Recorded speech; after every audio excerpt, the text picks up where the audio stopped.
The fog came in early, not thick, but enough to mute the light and flatten the edges of the water. It rolled across the harbor slow and wide, swallowing masts and pilings, tugging a thin dampness into every wooden beam and wool sleeve. Owen Kilroy moved through it without hurry. He wore his usual canvas jacket with the lining gone, a mariner's cap without the logo, boots that had known salt longer than they'd known land. He walked with his hands in his pockets, boots scuffing grit across the uneven planks of the dock. The town had been up for an hour, but you wouldn't know it. The crabbers moved in silence, hauling gear like monks shifting pews. He passed the bait shack and nodded to Gino, who nodded back. That was their conversation for the day. At the end of the dock, a small aluminum skiff bobbed without rhythm. Owen climbed in. The air smelled of diesel and fish oil, and the ropes were stiff with salt. He uncoiled one, fed it through the cleat, and tied off with one hand while the other lit a match against his boot heel. He didn't smoke. The match was for the gulls, to keep them away while he worked. The crates were stacked from the night before. Halibut mostly, some rockfish. He moved them without speaking, without counting, from dock to dolly, dolly to truck. The muscles in his back worked on their own. No grunting, no hurry. He was not fast, but he never stopped moving. By 7:30, the sun had climbed just enough to bleed through the fog. It burned a pale circle behind the clouds, a coin held to a frosted window. Owen wiped his hands on his pants and stood facing the water. The tide was low. The boats sat crooked in the shallows like horses asleep on their sides. There were voices behind him, far off, but he didn't turn, he rarely did. A gull screamed, another answered. Beneath their cries, the deeper rhythm held, ropes creaking, water slapping the pilings, the faint hum of an engine somewhere not yet visible. This was his morning, most mornings. He didn't mind it, didn't name it. He only knew the quiet had weight, and some days it pressed heavier than others. Today it pressed light. He ate lunch the same place he always did, back behind the bait shack, near the storm wall where the beach curved out toward the headland. Nobody came back there unless they were drunk, lost, or 17 and lying to their parents. Owen liked it for the stillness. The smell was sharp, kelp and rust. But he didn't mind.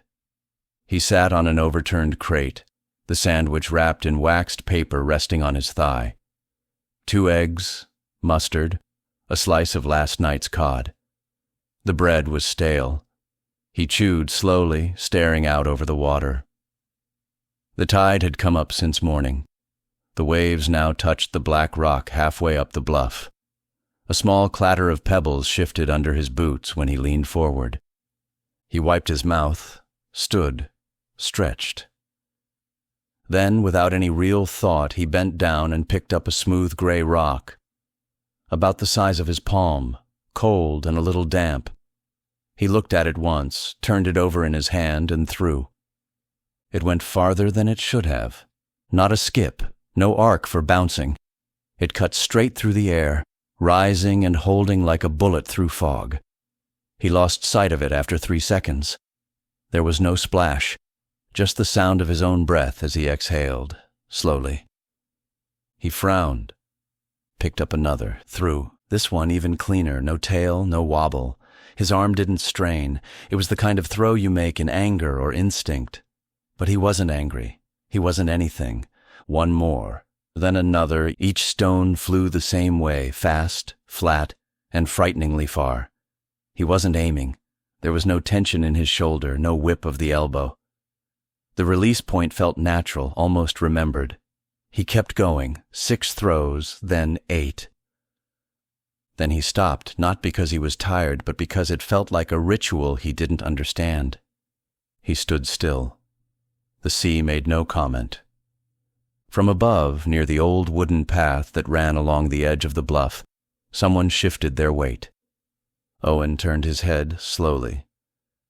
There was a man standing up there, gray jacket, beat-up hat, hands in his coat pockets. Not moving, just watching. Maybe he'd been there a while. Owen waited. The man didn't call out. After a moment, Owen picked up the last stone near his foot. He looked at it, then let it fall back to the sand. He sat down on the crate and finished his sandwich without looking up again. The sand shifted in a soft crunch behind him. Footsteps, slow and sure. Owen didn't turn. He folded the wax paper from his sandwich into a square and tucked it into his coat pocket. "You don't wind up," the voice said. Low, calm, slight rasp. The man stepped into view, not close, 15-20 feet away. Stopped just past the edge of Owen's vision. His coat was old army green, sleeves frayed. A canvas bag hung off one shoulder. His boots were muddy, face weathered, unshaven but not unclean. His eyes were the only thing sharp. Owen looked up at him, blinked once. "You should," the man said. "Wind up, I mean. That's how they do it. High leg kick, arm up behind the ear, big motion, showy." He paused. "You just let it go." Owen said nothing.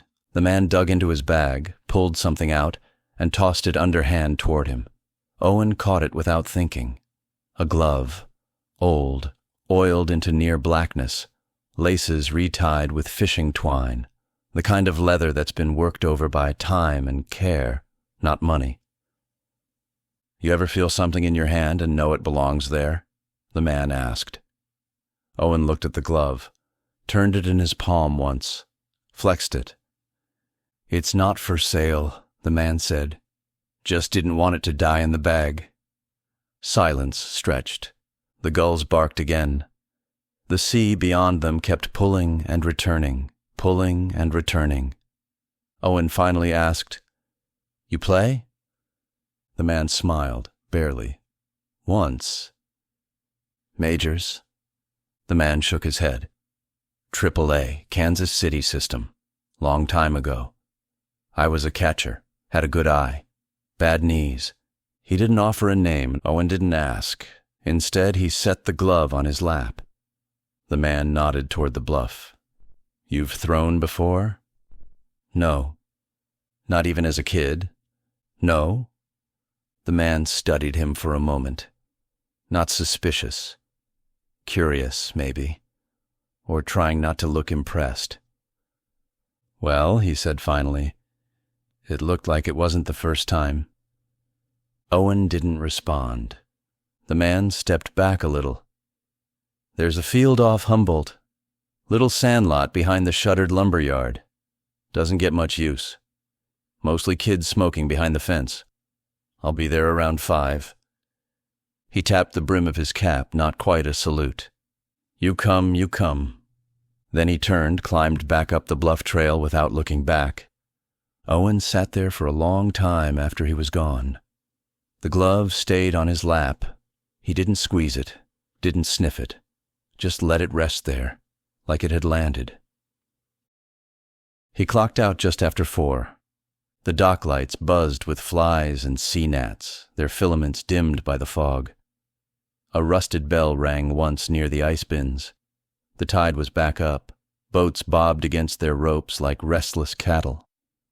Owen slipped the glove inside his coat, cradled against his ribs like something fragile. He walked past the bait shack. Gino raised 2 fingers. Owen nodded. He cut through the gravel lot behind the bar where the jukebox never worked and past the old cannery road with its broken signs. There was a woman sweeping dust from her stoop with a broken broom. A stray cat followed her motion, eyes narrow. A man in a windbreaker coughed into the fog and kept walking. No one spoke. The glove pressed against his ribs with each step. Not heavy, not light, just present. Home was a slouching wooden house near the edge of town.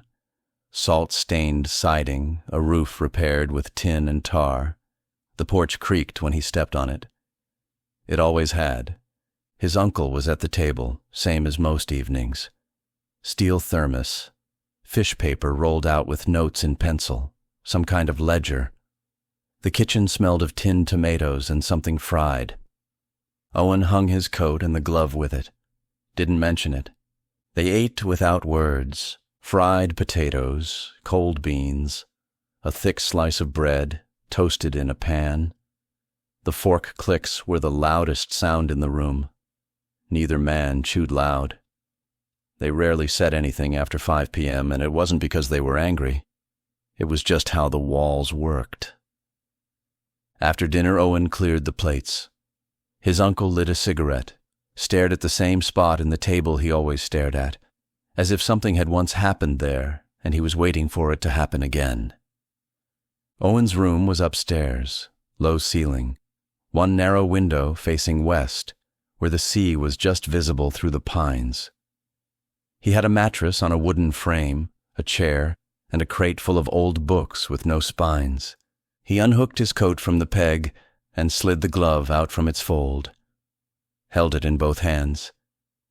He set it on the floor beside the bed. Then lay down. The wind ticked against the glass. He didn't fall asleep. He kept reaching toward the glove. Not to hold it. Not to use it.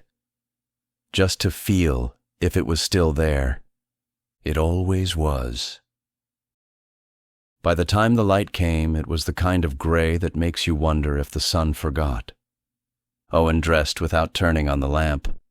The glove lay on the floor where he'd left it. He picked it up and held it a second longer than he meant to, then slipped it into the inside pocket of his coat like he'd done it 100 times. Downstairs, the house was still. His uncle had left early. There was a thermos on the counter and a note beneath it that just said, "Tides high." Owen sat at the table and ate cold bread with honey. The knife stuck in the jar when he tried to stir it. He left it that way. Outside, the fog had thickened. The harbor was only suggestion, the tops of masts like nails through cotton. The gulls hadn't started in yet. The air was wet enough to feel like breath. He walked past the bait shack. Gino wasn't out front. He passed the cannery road, the corner store, the bakery with its metal shutter drawn halfway, like a curtain mid-act. Then he came to the fork. The left path sloped down toward the docks, wide, well-worn, gravel-beaten flat by decades of boots and crates. The right path curled uphill, past the lumber yard that had gone bankrupt when Owen was 11. The lot beyond it had been cleared once a week by kids with brooms and dreams. He stood there a moment, both hands in his coat.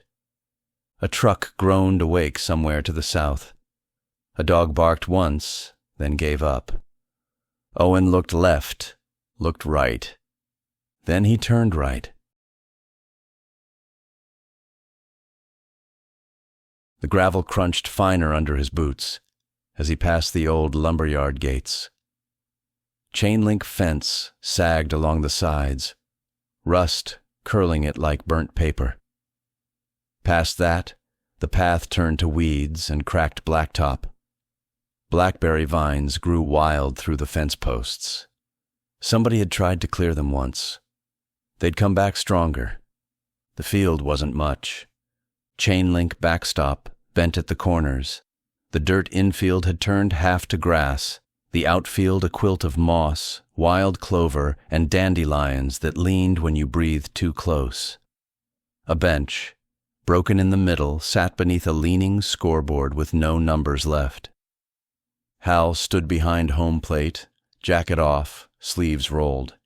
He was smoothing the dirt with the sole of his boot. A bag sat beside him. 2 bats leaned against the backstop, along with a bucket of baseballs that had been scrubbed to bone white by time. Owen stopped just inside the fence. Hal looked up once, gave a half nod, went back to smoothing the dirt. No, glad you came. No handshakes. Owen walked to the bench, set his coat down. The glove slid out and landed soft against the wood. He picked it up and held it. Not like something sacred, just like something that might break if handled wrong. You warm? Hal asked. Owen looked down at his arms. I'm fine. Good, Hal said. He picked up a bat. Let's see how it moves. He walked it over like a man carrying firewood, held it out handle first. Owen took it. It wasn't light. Hickory, dark-grained, taped at the knob. The weight sat deep in the barrel. Stand here, Hal said, nodding to a spot where he'd drawn a crooked line with his heel. Back foot there, front here. Owen stepped in. Bat up level, elbow loose, don't swing yet. Hal stepped back, pulled a ball from his jacket pocket, tossed it underhand, slow, lazy arc. Owen didn't move. Good, Hal said. Again. Another toss. This time Owen shifted his weight, not a full swing, just a tilt of the shoulder, the beginning of one. His hands moved without asking. All right, Hal said. Now go. Third pitch. Owen swung. The sound was clean, not loud, just clean, like a sharp knife through damp paper. The ball took off toward right field and landed beyond the fence, silent in the fog. Hal didn't react. Owen stepped back, blinked once. Again, Hal said, and he tossed another. Owen swung again. Line drive, dead center, no flourish, just motion, again and again. Each swing the same, not in form but in outcome. The ball did what it was told. Hal didn't say a word. After 10 swings, Owen stepped out of the box. His breath hadn't quickened. His hands were steady. You played before, Hal said. Not a question. No, Owen said. Hal stared at him a moment and then, come take the mound. The mound was barely there. Just a rise in the earth, tamped flat by weather and inattention. A few broken clumps of old chalk marked where the rubber used to be. Hal pointed at a rust-colored stain in the dirt. Stand there. Face me, glove up. Owen stepped onto the spot and adjusted without knowing why. His feet found a posture that felt balanced. His right hand found the ball. The leather was smooth and dry, a little smaller than he expected. He raised the glove, looked at Hal, who had moved behind an old milk crate set up as a plate. No mask, no gear, just squatted there, one hand down, the other open. Throw it, Hal said. No wind-up, no pause, just a breath in. And then his body remembered something his mind never knew. The ball exploded from his hand. It didn't sail, it didn't float. It cut through the air like a line drawn by a blade. Hal didn't flinch. The ball slammed into the glove with a sound like a branch cracking under snow. The echo rolled across the empty lot and disappeared into the trees. Hal stood, shook his hand out once, didn't speak. Owen rolled his shoulder once, not stiff, just curious. Hal walked back to the bucket, pulled out another ball, tossed it to him underhand. Again. Owen nodded. No stance, just the motion. Second pitch, faster, truer. This time Hal shifted his weight a little after the catch, like someone absorbing a blow without wanting to show it. Owen said nothing, but he felt something. A vibration through his fingers, into his arm. Not pain, just signal. Third pitch. The birds that had been roosting along the outfield fence scattered. Hal stood. No need to kill me, he said, flexing his catching hand. Owen waited. Hal walked toward him slowly, eyes on the ground. He stopped 10 feet away, arms crossed. Your elbow doesn't lag. That's rare. Most kids your age throw from the shoulder. You don't. Owen blinked. You know what you're doing? No. Hal nodded once, looking out toward the clover in right field where one of the earlier swings had landed. Good, he said. Then he tossed him another ball. Let's see if it holds. They didn't talk much after that. Hal fed grounders from shallow left with a smooth underhand toss, and Owen fielded them without flair, glove low, knees bent, feet adjusting not by instinct but by something deeper, as if his body had already solved the geometry before the ball had left the hand. He never double-clutched. He never looked surprised. Hal moved to shortstop, hit slow rollers with a fungo bat, and watched Owen charge, scoop, and fire to the crate at home without missing a step. The sound of the ball against the wood crate was clean, echoing, again and again. The glove made no sound. The throws cracked the air. At one point, Hal stopped, rubbed his forehead with his sleeve like he was trying to push out a thought that didn't fit. "You ever watch a game on TV?" he asked, not looking at him. Owen wiped dust from his knee. "Sometimes." "You ever think about playing?" "No." Hal picked up another ball, turned it over once in his hand. "You think you could throw like that again tomorrow?" Owen looked at him. "I don't know." Hal nodded like that was the right answer. They went back to the drills. Pop flies now, then bunts, then double play flips that Hal simulated with odd angles and throws meant to catch Owen off balance. None of them did. After an hour, Hal stopped hitting, just stood with the bat resting against his shoulder. His breath was louder now, but not labored, just heavier. "You're not learning anything," he said quietly. "You're remembering." Owen squinted at the sun as it pushed halfway through the fog. "I don't remember any of this." Hal gave a one-sided shrug. "Doesn't mean it's not there." He let the bat fall gently to the ground, walked back to the bucket, dropped the last few balls in, and sat on the bench.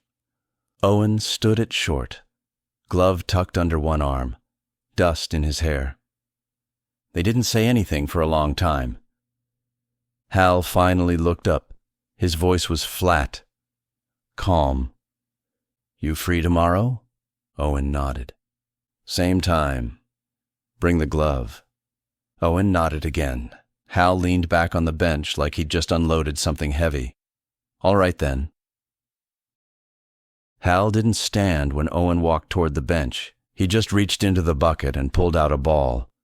Scuffed, seams loose, a faint blue ink smudge on one side, and handed it over without ceremony.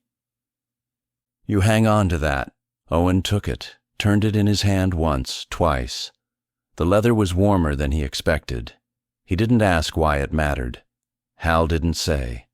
Owen set the glove inside his coat, the ball in the pocket. No words passed. As he stepped through the gap in the backstop fence, Hal spoke again. Not loud, almost like talking to himself. "Same time? Doesn't matter if it rains." Owen paused, then nodded once without turning and kept walking. The gravel was softer now. The fog had lifted just enough to let the sun sketch shapes onto the cracked blacktop. He passed the lumber yard, its rotted boards stacked like forgotten plans. The blackberry vines rustled. A crow took off from a post and flew low across the fence line, wings slow and uneven. Each step home felt longer than it had that morning, not heavier, not lighter, just longer.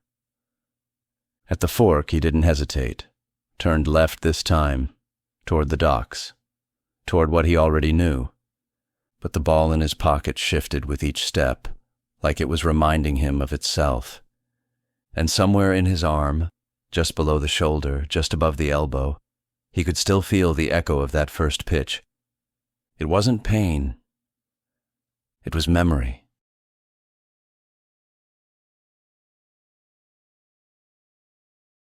The bus hissed and sighed like it hated where it had landed. Owen stepped down last. His boots hit the pavement soft, but the heat hit harder, a wide, dry slap across the face. Texas heat didn't sweat. It baked. It pressed from above and below, from sky and concrete both. The air didn't move. It shimmered, The station was a squat brown box on the edge of a flat horizon. No trees, no wind. The distant buildings looked temporary. Bleached signs, sagging awnings, dead grass clawing at chain link. 3 other kids from the draft class were there, all loud, all talking over one another. "Can't believe I got catcher. I told them I pitched in high school. They said we get a per diem, but I haven't seen." "Met a girl on the bus from El Paso, man. She had—" Owen didn't answer. No one asked. A man in shorts and a club-issued polo waved them toward a rust-flecked van idling at the curb.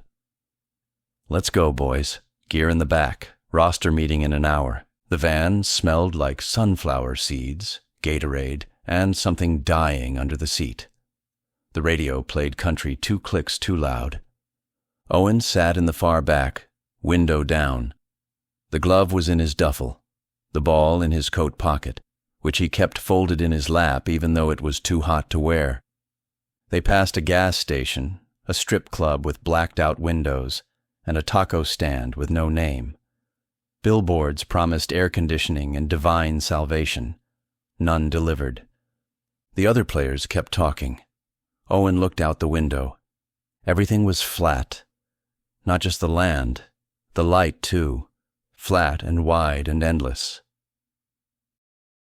They gave him a uniform with the wrong name on the back, Kilroy. He didn't correct them. The field was dust and wire, chain link all the way around, bleachers like cattle pens, red dirt that baked into a crust by noon. The dugouts had no shade. Water jugs sweated harder than the players. Bats leaned against the wall like rifles. Coaches barked. Everyone hustled. You were supposed to look fast, even when you weren't moving. Owen stayed quiet. They ran sprints. He didn't win. He didn't lose. He stayed middle of the pack, like someone who didn't understand competition as a concept. They did throwing drills. 1-hop throws from short to first, catch and release timing. Most guys grunted, crow-hopped, overthrew. Owen didn't. No wasted motion. The ball left his hand like it wanted to leave. One coach, Coach Rios, said, "That's a pretty little line you've got there." Owen didn't answer. He just moved to the next cone. Later, they hit in cages. The sound in the cage was its own kind of music, metal on leather, dirt against cleats, voices echoing off steel. Owen stepped in last. Coach Deeks fed him the first pitch underhand. Slow. Inside. Owen didn't swing, second pitch. Outside. He let it pass. Third pitch, belt high. Owen's swing was slow and flat, effortless. The ball cracked and hit the back of the cage hard enough to rattle the bolts. Coach Deeks blinked. "All right." He fed another. Same swing, same result. No load, no torque. Just clean rhythm, like he'd never learned to hit the wrong way. By the 5th swing, no one in the cage was talking. By the 8th, the other players were pretending not to watch. By the 10th, Coach Deeks said, "Okay, that's enough," even though there were balls left in the bucket. Owen stepped out, took off his helmet, put it back on the hook. Coach Rios leaned in and whispered something to Deeks. Deeks nodded but kept watching Owen like he wasn't sure what he'd seen. Owen walked back to the dugout alone.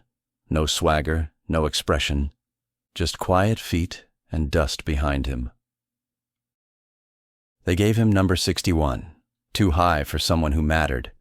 The jersey didn't quite fit, hung off his shoulders like borrowed clothes. He didn't tuck it in. The crowd was thin, locals, mostly, a few kids with gloves, a drunk with a sunburn and a cowbell, 3 scouts trying not to look like scouts. The national anthem played on a tape with warble in the high notes. Someone sang along 2 keys low. Owen started at DH. The pitcher on the other team, skinny, gum-chewing, name stitched on his glove, laughed when Owen stepped in. "Jesus," he said to the catcher. This kid even blink? Owen didn't blink. First pitch, fastball inside. He didn't move. Second pitch, fastball again, middle. Owen swung. The sound wasn't loud, it was clear. A short, sharp crack that didn't echo, just traveled. The ball rose like it had been waiting. Left fielder jogged 5 steps, then stopped. It hit halfway up the fence. Double. Owen stood on second, breathing slow, hands loose at his sides. The first baseman shouted something. Owen didn't turn. Next, at bat, he walked on 4 pitches. Then they put him on the mound. No warm-up fanfare. Just a few tosses, 1 curve that broke late, and a fastball that popped so loud the catcher flinched. He struck out the first batter on 3 pitches. Second guy fouled one off, then swung over a changeup. Third guy tried to bunt and missed everything. The crowd clapped slow, confused. Coach Rios just stared. In the dugout, a kid from Alabama slapped Owen's shoulder. "Man, what the hell are you?" Owen wiped his hand on his pants, sat down, didn't answer. He looked out over the field like he hadn't been playing on it, just watching it happen. Like it was a movie someone else starred in. They didn't swarm, not yet. At first it was just one guy with a notebook who showed up 2 days in a row and didn't ask questions. He sat by the bullpen, scribbling after every pitch, chewing on a toothpick like it held answers. Then there were 2 guys with radar guns, then 3. Then someone in a team jacket, not theirs, started watching from the lot behind left field, sitting on the hood of a car with binoculars and a Coke. By the 5th game, a kid from Amarillo called his uncle in Chicago and said, "You ever seen a ball disappear?" After the 6th, Coach Rios stopped yelling during drills. He just walked behind Owen as he pitched live BP and said nothing. No critique, no clock, just watching the shape of the ball. And one night, after a 7-strikeout performance and a line drive double that hit the fence before the left fielder moved, Coach Deeks came into the locker room with a folded piece of paper. "Story ran in the Chronicle this morning," he said, holding it up. "Says you throw like silence." Some guys laughed. One said, "Hell does that mean?" No one asked Owen. He was sitting by his locker, rubbing pine tar between his fingers like he was trying to remember something. He looked up at the sound of his name but didn't react. Deeks tossed the paper onto the bench. "Paper also says we're going to have visitors." "Scouts?" someone said. "No," Deeks said, "real ones." Jesse Kane showed up in a black Porsche that didn't belong on Texas dirt. He stepped out wearing sunglasses, sleeves rolled, forearms brown and roped with veins. He wore his big league team's logo like it was painted on him, hair perfect, stubble perfect, smile like it had been coached. Some guys whistled, some straightened up. A few tried not to look at all. He walked like the field owed him something. "Look who's gracing us," someone muttered near the batting cage. Jesse didn't speak to the rookies at first. He shook hands with Coach Rios, did a quick jog in the outfield, stretched his hamstrings with the kind of casual violence that only came from years of doing nothing else. Then he hit BP, and the balls flew.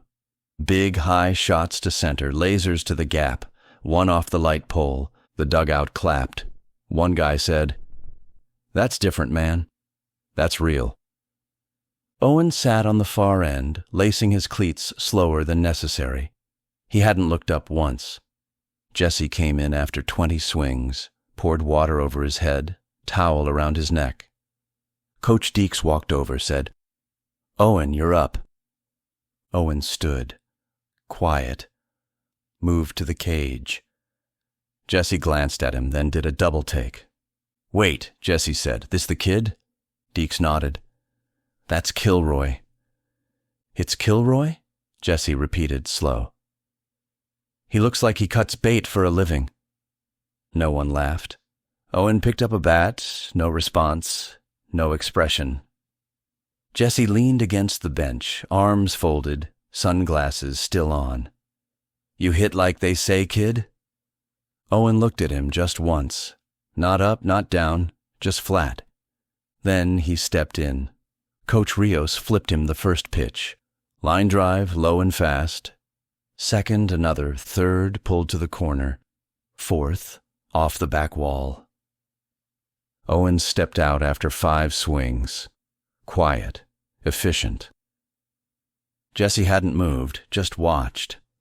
When Owen walked past him, Jesse said, "You always that quiet?" Owen didn't stop. Didn't look at him, just said, "You always that loud?" Then he walked into the dugout and sat down. The silence after lasted longer than it should have. Jesse pulled off his sunglasses, and for the first time all day, he didn't smile.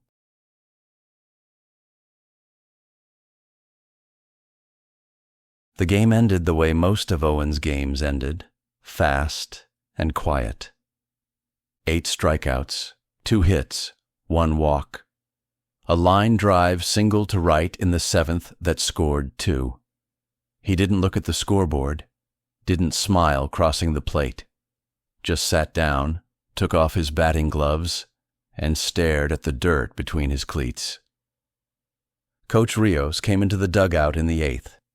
Didn't say anything, just stood near the Gatorade cooler with his arms folded. When the final out dropped, Rios turned to him and said, "Clubhouse. Now." Owen followed. His cleats clicked on the concrete tunnel. The air got cooler near the hallway. The walls were painted with the team's logo, flaking in places like it had been painted by belief, not money. Inside the office, Coach Deeks was already seated. The field lights from outside pulsed through the blinds, casting stripes across the desk. Rios closed the door behind them. Deeks didn't clear his throat, didn't shift in his seat. He just looked at Owen like someone looks at a photograph they didn't know they owned. "You're leaving," Deeks said. Owen blinked once. "Chicago called. You're up tomorrow." A pause, the kind that's supposed to carry emotion. Owen just said, "Okay." Rios sat on the edge of the desk and exhaled. "You ever flown before?" Owen shook his head. Rios scratched his jaw. "You got a suit?" "No. You'll need one." Owen nodded. They waited for him to say something more. He didn't. After a moment, Rios stood and opened the door. The hallway was louder now. Word had spread fast. The other players were leaning around corners, arms crossed, pretending not to watch. When Owen stepped out, they clapped. Not rowdy, not dramatic. Just palms and fingers and a few slaps on the back. The kid from Alabama muttered, "Go turn the world upside down, man." Owen looked at him, then down at his hands, then back toward the light leaking through the open door. Chicago was too clean. That was the first thing he noticed stepping off the plane. Not the noise, not the buildings, the shine. The cab took him from the airport through a highway that pulsed with movement, billboards flashing real estate smiles and hot dog slogans. The city rose out of the gray like a machine waking up. At the stadium gate, someone in a blazer and headset met him. He didn't introduce himself, just looked down at a clipboard and said, "This way." They walked through a private tunnel, concrete polished like marble, no dirt, no stray seeds. The walls were lined with framed photos of men in poses that had been practiced for decades. Then the locker room. Bright, cold, fluorescent. Not a smell of pine tar or sweat, just air conditioning and detergent. Rows of lockers, logos on everything. Shiny shoes, unopened bats, towels folded with hotel precision. His name was on a plate above a locker near the end of the row. Kilroy, spelled right this time. Number 17, inside, jersey, cleats, batting gloves, and a stitched cap. All of it clean enough to seem unused. Owen ran a finger along the bill of the cap. Not reverent, just curious. He put it on. It fit. A few players nodded. One said, "You're the kid?" with the same tone people use for weather rumors. Owen nodded back. Didn't speak. He sat on the wooden bench, pulled off his boots, and laced the new cleats slowly. The tongue of the left shoe caught on the seam. He smoothed it. Across the room, someone was laughing too loud. Music played from a speaker he couldn't see.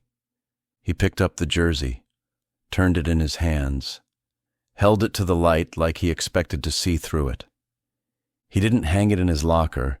He just pulled it on. No mirror, no pictures, just a number, and the quiet weight of fabric on skin. He stood in the tunnel while the announcer stretched his name like gum. Now pitching, making his major league debut. The words echoed and vanished. Owen blinked once, cracked his neck left, then right, then walked out. The lights didn't just shine, they pressed. There were so many of them, stadium bulbs like stars forced too close. They made the grass look fake and the air look painted. The field was too green, the infield dirt too smooth. Everything was too much. Except the mound. The mound was the right height. He stepped onto it, planted, dragged his toe once. Out of habit, he didn't remember forming. The batter stepped in. Lefty. Number 34. Big wrists, fast hands, probably cocky. Owen didn't look at him. He looked at the catcher's glove. First pitch. Fastball, high inside. He didn't throw it hard, he just let it go. Pop. The crowd made a sound that wasn't cheer or gasp, just noise. That split-second rise in volume when something unexpected happens and people haven't agreed on how to feel yet. Second pitch. Curveball. Dropped like a pulled string. Swing. Miss. The third was a change-up that looked like mercy until it wasn't. Strike 3. The batter walked away slowly, chewing something that wasn't there. Owen didn't watch him go. Just waited. Next batter. Another strikeout. The third put a bat on the ball. A chopper to short. Easy throw. Inning over. Owen walked off the mound without looking at the crowd. In the dugout, no one clapped. They were watching too closely to remember how. He sat, took off his cap, rolled it in his hands once. Top of the third, they told him to grab a bat. He didn't use pine tar, didn't use a donut, didn't take practice swings. First pitch, swing. Line drive, right field, one hop to the wall. Stand-up double. The crowd finally found a sound, something between disbelief and hunger. Owen stood on second, tugged at his jersey once, and looked out past center field like he was trying to remember the weather. He didn't smile. He didn't need to. By the time he stepped into the clubhouse, there were already reporters waiting. Microphones, cameras, men in polos who had never touched a glove asking questions too fast to hear the answers. What was going through your mind during... Did you expect to hit like that? Talk us through the curveball in the second. Are you the next? Owen stood there blinking against the flashes, sweat cooling on his neck. A PR guy stepped between him and the mob. One question at a time. Owen said nothing. Someone asked, "How did it feel?" He thought about that one and then said, "Light." What does that mean? He didn't answer. The catcher, Briggs, came up beside him and slapped him on the back. "Kid throws like he's skipping stones on a pond full of ghosts," he said to the crowd, grinning. "Write that down." Laughter. Owen stepped sideways and sat on a bench near his locker, untied his cleats, took off the jersey, folded it once. The rest of the team was buzzing. Loud music. Towels flying. Two guys started arguing over who called the home run. One of them shouted, "Rookie's got ice in his veins." Owen looked down at his hands. Dirt under his thumbnail. A scratch across his knuckle he didn't remember getting. He sat still. No one noticed he wasn't moving. Not until the music stopped and someone called across the room. "Hey, Kilroy, you coming out with us?" He looked up. "What for?" "Celebrating." He didn't speak. The room went quiet for a beat, like it couldn't decide whether he was kidding. Then laughter again. "Man, he's serious." Owen stood, grabbed his coat, walked past the cameras. Someone shouted his name. He didn't turn. The hotel was tall, expensive, and full of mirrors. Owen checked in under his own name. The front desk clerk said, "Congratulations, Mr. Kilroy," without looking him in the eye. He took the elevator to the 22nd floor. The hallway was carpeted in patterns that didn't quite repeat. His room key clicked once. The door opened too smoothly. Inside, silence. Muted skyline through the floor-to-ceiling window. A bed that hadn't earned its space. A minibar he wouldn't open. A landline phone blinking red. He dropped his bag, sat on the edge of the bed, and picked up the receiver. A robotic voice said, "You have one message." Beep. Hal's voice came through, soft but flat, like he hadn't cleared his throat before speaking. "You looked like yourself out there. That's rare." Pause. "They're going to start thinking you belong to them." Longer pause. "Don't let them be right." Click. Owen sat there a while, the dial tone steady against his ear. He didn't smile. He didn't replay the message. He just hung up. Then sat, staring out at the window, at the city trying to shine through its own reflection, at a million lights that couldn't touch him. He leaned back on the bed, still in his coat, eyes open. The invite said mandatory. Owen didn't ask what that meant. He just showed up. The bar sat on the roof of a hotel that had probably never meant to be anything but a photo. The elevator smelled like perfume and polished chrome. The music started 2 floors before the doors opened. He stepped out into light. Flashing, pulsing, colored wrong, pink and ice blue, sharp whites, the occasional flashbulb bounce off a champagne glass. Someone handed him a drink before he spoke. He didn't touch it, just carried it through the crowd like a fragile object. People moved in packs. Players, agents, women in silver shoes, and men with shirts so tight they looked painted on. Everyone smiled like they were afraid of missing something. Owen stood near a concrete column, watching without watching, his coat still on, drink still untouched. Briggs passed him once, clapping someone on the back, laughing too hard. "Kilroy, you gonna say anything tonight?" Owen didn't answer. Briggs was already gone. The DJ announced a new track like it was a bomb warning, and then laughter. Not canned, not staged. Sharp, real. High enough to cut through the bass and low enough to stop the air. Owen turned his head. She was near the bar. Short black dress, bare shoulders, hair like it couldn't decide between waves and lightning. One heel off, dangling from her fingers, the other still on. She was laughing at someone's joke, but her eyes weren't on them. They were on him. She took a sip from her glass without breaking eye contact, raised one eyebrow, said something to the person beside her, then walked toward him.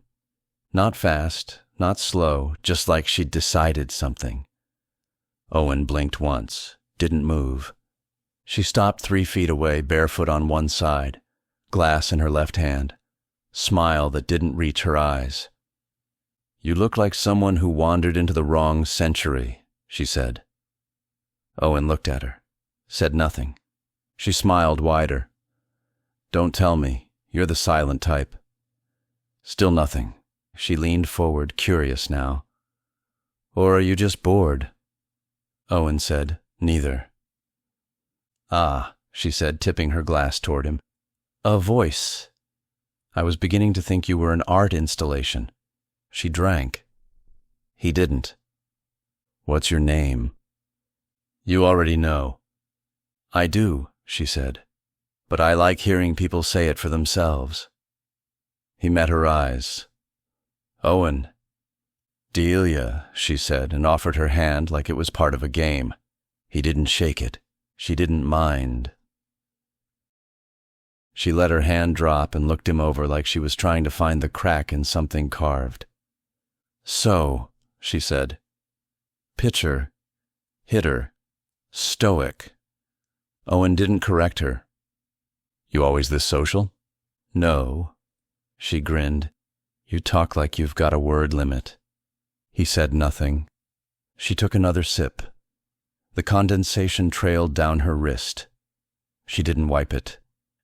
Do you ever wonder what people say about you when you're not in the room?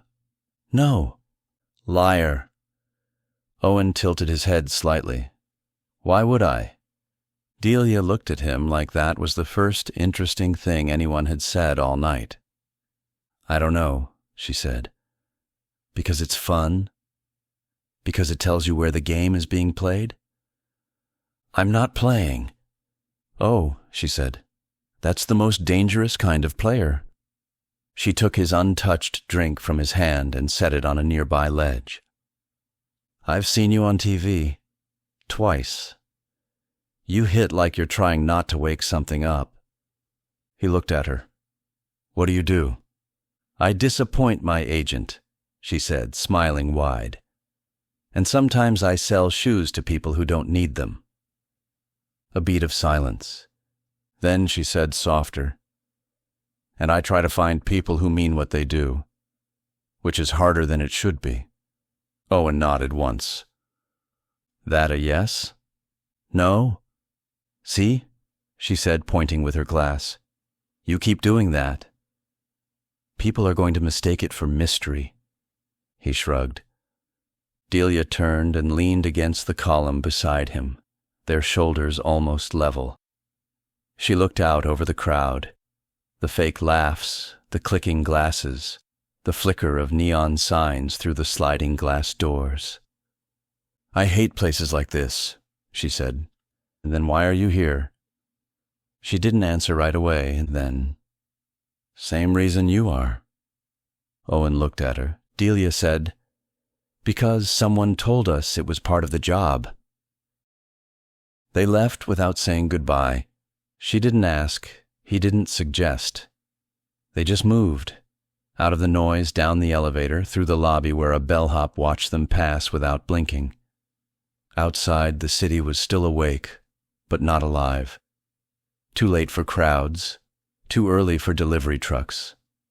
The sidewalk was washed in orange light, the air warm and sour with exhaust. Delia walked a step ahead, one heel on, one heel off. She carried the other shoe like a cigarette.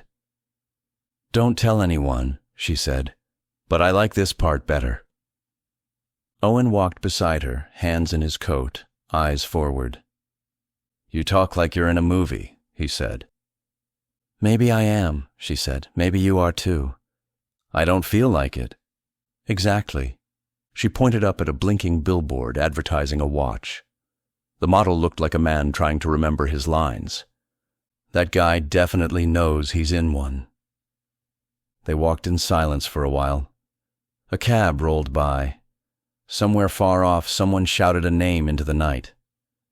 Delia kept talking, not waiting for replies.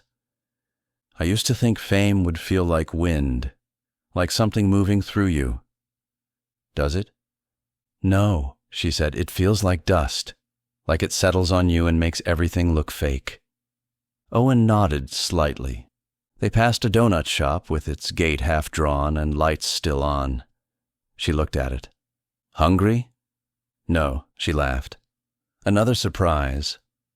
They kept walking. Eventually she kicked off the other heel and walked barefoot, the shoes swinging in one hand. Her toes left prints on the concrete that faded before she turned to look at them. I don't usually do this, she said. Owen looked at her. She added, not with baseball players. You think I'm a baseball player? You think you're not?" He didn't answer. They stopped near a bridge that looked over the edge of the river. The water was black, with city reflections floating like broken glass. Delia sat on the railing, heels in her lap, hair wild in the warm wind. "I used to write poems when I was a kid," she said suddenly. Owen didn't laugh. "Want to hear one?" "Okay." She cleared her throat dramatically, smiled sideways. "I drew a door in my closet wall and opened it once a year, and every time I looked inside, there was one less thing to fear." He didn't say anything. She looked at him. "You're supposed to clap." "I don't clap for poems." She smiled. "Good," she said. "It wasn't very good." 2 days later, her name lit up on the hotel phone screen. He picked up on the second ring. "I have a shoot tomorrow," she said. "Downtown, come." Owen didn't ask what for, and he just said, "Okay." The studio was inside an old warehouse, painted white to look new, but still breathing its old dust. The windows were taped with filters. The floors were marked with gaffer's tape and coffee stains. The music was low and moody, like a dream that didn't end well. Delia wore black again, something sheer, something sharp, her hair tied back. She moved like she didn't know how to walk slow. Owen sat in a chair near the back, watching without expression. She didn't look at him until the first outfit change. Then, from behind the mirror, she grinned. "You're either the worst audience I've ever had," she said, "or the best." He didn't answer. The photographer, French, impatient, approached him during the third setup. "Who is he?" Delia said. "He's a rookie." The photographer squinted. "He models." "No," she said. "Good," the photographer muttered, adjusting a light. "Then he's perfect." They took a few shots with both of them. Delia coached him through it, not with words, but with her eyes, her posture. He didn't pose. He didn't need to. He just stood there, still, breathing, looking into the lens like it didn't matter. When it was over, the photographer showed them a proof. Delia looked at the photo. Owen beside her, motionless, unreadable, not blank, but present, and said, "You look like someone who doesn't belong anywhere." Owen said, "Maybe I don't." She didn't smile. The car was too quiet for its cost. Black leather seats, tinted windows, a driver who didn't speak. Jazz played faintly through the dash, the kind that thinks you're not listening. The city rolled by in pulses. Liquor ads, chain-link shadows, women laughing in dresses not meant to sit down. Delia leaned against him, not possessively, not flirtatiously, like it was easier than holding herself up. Her hair smelled faintly like smoke and something expensive. Owen sat still. She didn't talk much now. Her eyes blinked slow, heavy with something not quite exhaustion. "I used to think," she murmured, "that the lights meant something." He looked out the window, neon signs in foreign fonts, red and gold streaks across puddles, a palm tree that looked like a ghost under the street lamp. "They don't," she added. She shifted slightly, one hand curled near his chest, her breath soft and uneven. Owen looked down at her. She wasn't asleep. Not fully, and not yet. He turned back to the window, watched a billboard slide by, his face on it now, hat low, eyes half-shadowed. Baseball's new silence. He didn't react, didn't look twice, didn't wonder who approved it. The car kept moving. The city glowed like it needed to be seen. Owen didn't blink.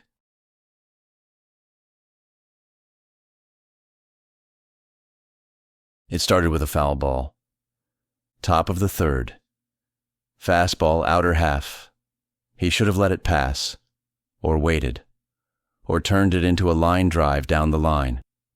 Instead, he swung. Too early, too hard. The sound wasn't wrong exactly, but it was off. A sharp ricochet, high and right, clanging off the cage behind first. He stepped back, adjusted his gloves, took a breath. Second pitch, curveball. He read it, waited, but waited a little too long. His bat cut under it. Foul tip. 2 strikes. The next pitch, he didn't swing at all. Fastball, belt high. Strike 3. He stood there a beat longer than usual, then walked back to the dugout without expression. No one said anything. Not yet. He was still Owen Kilroy. But something had shifted. He felt it in the soles of his feet. The next game, he threw 6 innings, 3 earned runs, 7 strikeouts, 2 walks. Solid. Even good, but not him. He pulled 2 fastballs high, missed the corner on a full count, shook off the catcher once, then again. The timing wasn't broken, it was just busy, like a clock still ticking but louder now, hesitant, too aware of itself. He swung early in batting practice, twice, no one mentioned it. But the third time, Coach Briggs walked by and said, "You pressing?" Owen looked at him. Briggs shrugged. "Just don't forget what got you here." Owen nodded and then stepped back into the cage. He told himself to breathe, but the ball came before he could. The headlines shifted like wind against a loose tarp. Kilroy stumbles in 6th straight start. The silent prodigy is slipping. Is baseball's quietest star tuning out? Reporters asked the same questions, but now they asked them louder. What changed, Owen? How are you adjusting to the pressure? Are you frustrated? He answered with what he always gave, "Nothing changed. I just play." No. Before they'd called it calm, now they called it evasiveness. On the radio, a former infielder turned commentator said, "The kid's talented, no doubt. But baseball ain't golf. You can't live in your own little monastery forever." On a morning sports show, a panelist smirked. You ever see the guy smile? Ever hear him say something longer than 5 words? Maybe he's not a star. Maybe he's just a glitch. The clip ran 10,000 times. Delia sent it to him with no caption. He didn't reply. In the locker room, teammates gave him space, still respectful, still quiet. But the jokes didn't land near him anymore. No more backslaps, no more casual nods. Briggs handed him a scouting report before a game and said, "They've been studying you. You're not unpredictable anymore." Owen read the page, didn't say anything. "Anything you want to adjust?" "No." Briggs looked at him, then walked away. The camera crews got bolder. Lights followed him through the tunnel. PR asked him to do a short interview for a promo spot. "Just smile a little," the rep said. "One line. I'm here to play." That's it. Owen stared at the camera, said the words, didn't smile. The rep sighed. They used the clip anyway, but they muted it. Her apartment smelled like orchids and something cold.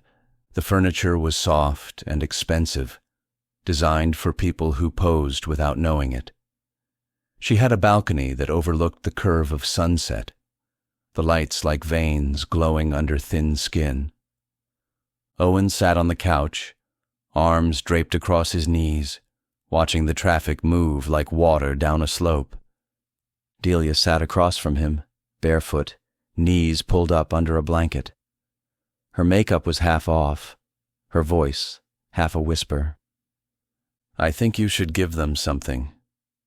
Owen didn't look at her. She leaned forward, elbows on her thighs. Just enough, she said, a smile. A sentence that sounds like a commercial, something people can repeat. Silence. She waited, then, "You don't have to change. Just shape the reflection, a little." Owen's voice came low. "Is that what you do?" She exhaled through her nose, not a laugh, not an answer. "Sometimes," she said. Owen looked back out at the street. A siren passed without urgency. Delia tucked her hair behind her ear, then left it there, fingers grazing her cheek. "They love you," she said, "but they don't know why." That scares them. He blinked, once. "They'll make something up if you don't give them the reason." Still no answer. She studied him. "You're not unreachable, Owen. But you wear stillness like it's armor." "I don't wear anything," he said. "I know," she said softly. "That's the problem." The next morning, the hitting coach adjusted his stance. "Just open up a little more," he said, tapping Owen's toe with the end of a fungo bat. "Get ahead of the pitch." Owen adjusted, didn't argue. Next bullpen session, the pitching coach said, "Let's see a little more heat today. You've got more in the tank than you're showing." Owen threw harder. His shoulder ached afterward. He said nothing. The agent showed up at the locker room unannounced. "You got time for a shoot this week?" the agent asked, smiling like they were old friends. "Shoe deal. It's tasteful, minimalist, like you." Owen didn't answer. "I'll send details," the agent said anyway. "Great exposure. You've got a face that people trust." Owen looked at the agent for the first time. "Do they?" Before the game, a cameraman walked backward in front of Owen as he entered the dugout. "Just for B-roll," he said. Owen said nothing, sat on the bench, breathed once, then again. It didn't work. The noise didn't leave, not this time. Top of the second, he fielded a grounder and double-clutched before throwing. Still got the out. Top of the fourth, he missed a sign. Swung on a hit and run and fouled it off into the dugout fence. Top of the sixth, he gave up a home run. Solo shot. No big deal, but the batter grinned too long, rounding third. Owen saw it. And for the first time, he cared. He threw the next pitch too hard and walked the next guy on 4. In the locker room afterward, he sat at his locker with his shirt half off, elbow wrapped in ice, eyes not focused on anything. Briggs sat beside him, wiping rosin off his hands. "You're not broken," Briggs said. Owen didn't reply. "You're just listening to things that don't play the game." The phone rang in his hotel room. Old landline, red light blinking again. He didn't move for the first 2 rings. Then picked up. No greeting, no pause, just Hal's voice, dry, low, steady. "You're rushing." Owen sat on the edge of the bed, elbow still stiff from icing, jersey balled on the floor. "I watched your last start," Hal said. "You were throwing before you decided to." Owen said nothing. "And you're swinging like someone who's afraid the moment won't wait for you." Still silence. Hal didn't fill it. Eventually Owen said, "You calling to fix it?" "No," Hal said, "just to ask you something." A pause. "Are you still there?" Owen blinked, stared at the carpet, at a stain shaped like a question. He didn't answer, not yet. The line held. No click. No rush. Then Hal said, quieter now, "Because if you're not, you should stop pretending." Owen exhaled through his nose, slow, controlled, but nothing like peace. He didn't hang up and he didn't reply. He just held the phone to his ear long after the line went dead.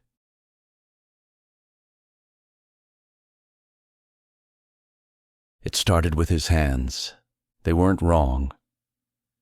Just late. He saw the pitch. He recognized the spin.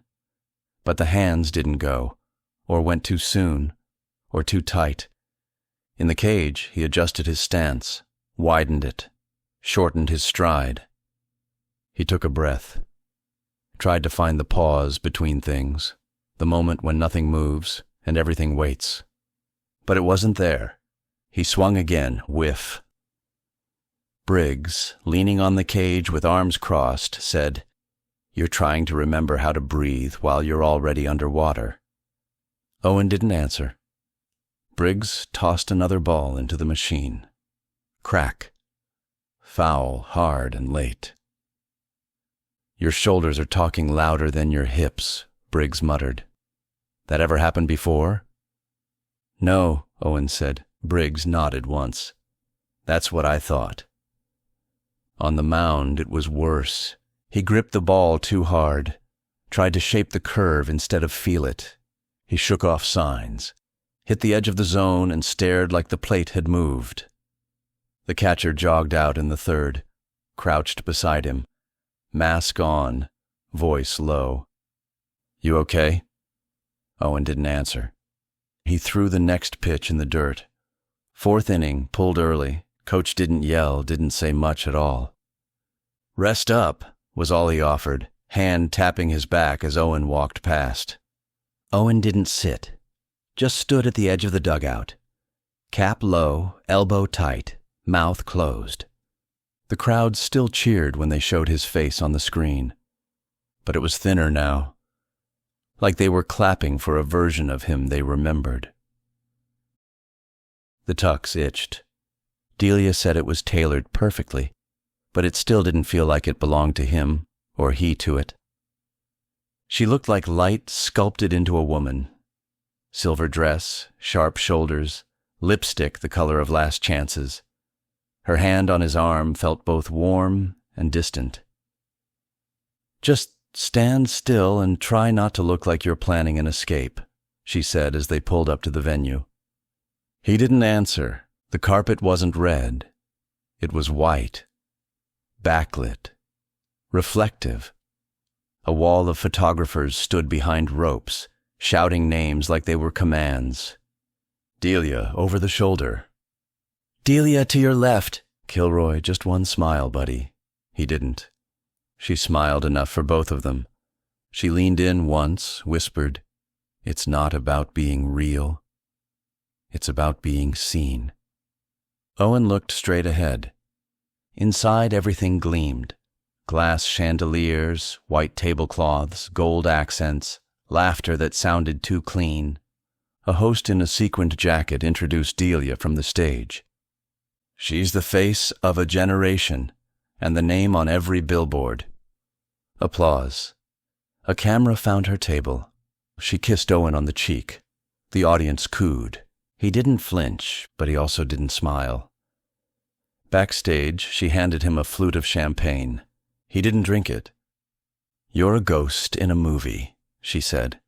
"Maybe I'm not in it." She looked at him carefully. "But you're here. Are you?" Her smile slipped just slightly. "Every day," she said, "more than I want to be." Then she turned and walked toward the lights. The show went on without him. He stood near an exit, watching the bodies move like clockwork. Everyone shaking hands with the same smile. Everyone clapping just slightly too long. Everyone posing, even when no one was looking. Especially when no one was looking. Owen found the door without being stopped. He stepped into the night, tie undone, hands in his pockets. And he didn't look back. In the film room, the coaches slowed down his swing frame by frame. They pointed at his shoulder, his front foot, the tilt of his head. "You're flinching early," the hitting coach said. "Just a hair. It's anticipation. You gotta trust again." Owen nodded, didn't speak. The coach rewound the clip. "You were fluid 2 weeks ago. You were listening. Still nothing." Briggs, from across the room, said, "He hears you." He's just not home. The coach glanced at Owen, then away. Well, someone better answer the door soon. In bullpen sessions, he hit his spots. Sometimes, but they were sharp, not smooth. Like a machine jerking back to life. The pitching coach stepped beside him after one round, arms folded. "You know, I've seen this before," he said. "Kids get good fast, and then they start thinking about it. They start watching themselves." Owen rubbed the seam of the ball between his fingers. "Thinking's not the enemy," the coach added. "But thinking too loud is." Owen nodded. "Do you want to talk about it?" the coach asked. Owen looked at him, slow and steady. "No." The coach didn't press, just walked away. At the plate, he watched a 2-1 fastball and didn't move. It was the one. He didn't swing. Strike 2. He struck out on the next pitch. As he walked back, someone in the crowd shouted, "Wake up, Kilroy!" He didn't look. Back in the dugout, he sat at the far end.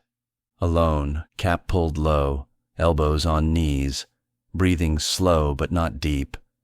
Like his chest was full of static.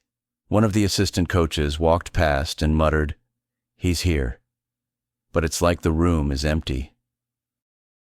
The invitation was embossed. Heavy cardstock, gold lettering. No RSVP. Just instructions.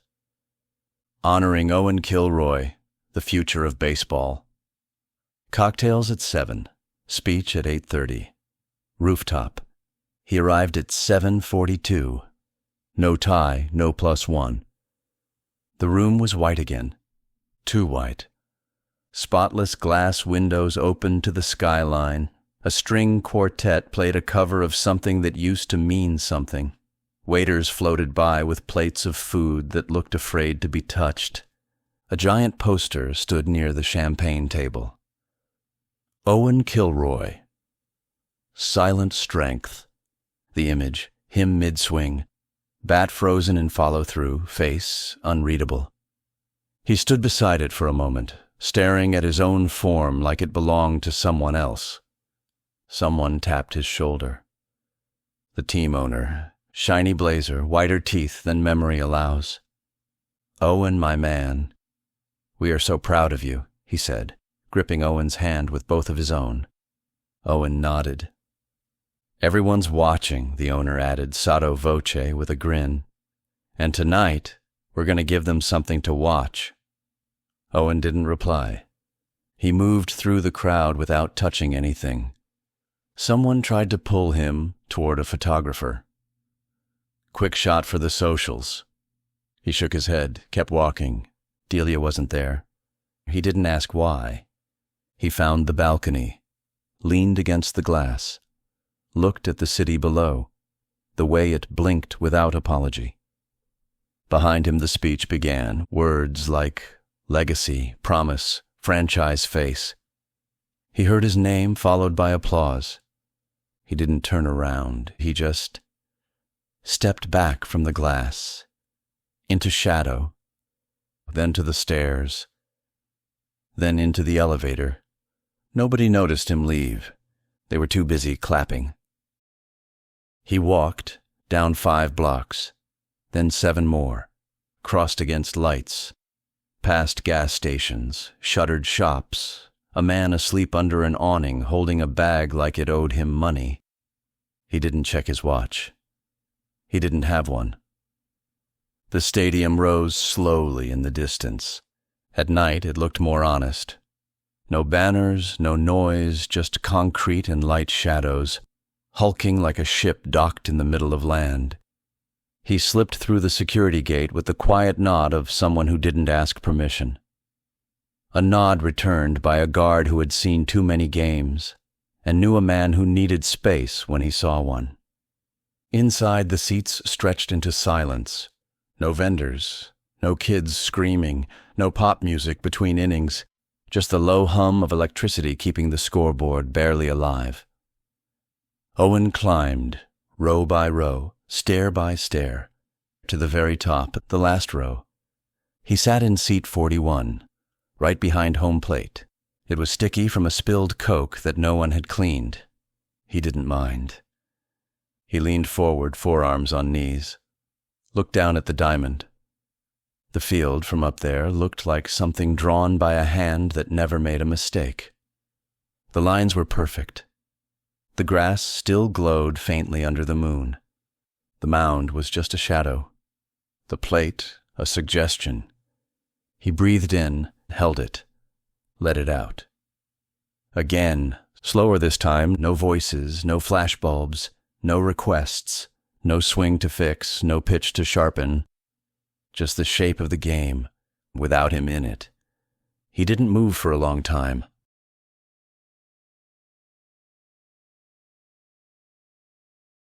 The gate was open. Not wide, not obvious, just cracked enough for someone to notice, if they were paying attention. Owen slid through, hands in his jacket pockets, cap low. The sky was still violet, the kind of early that doesn't belong to anyone yet.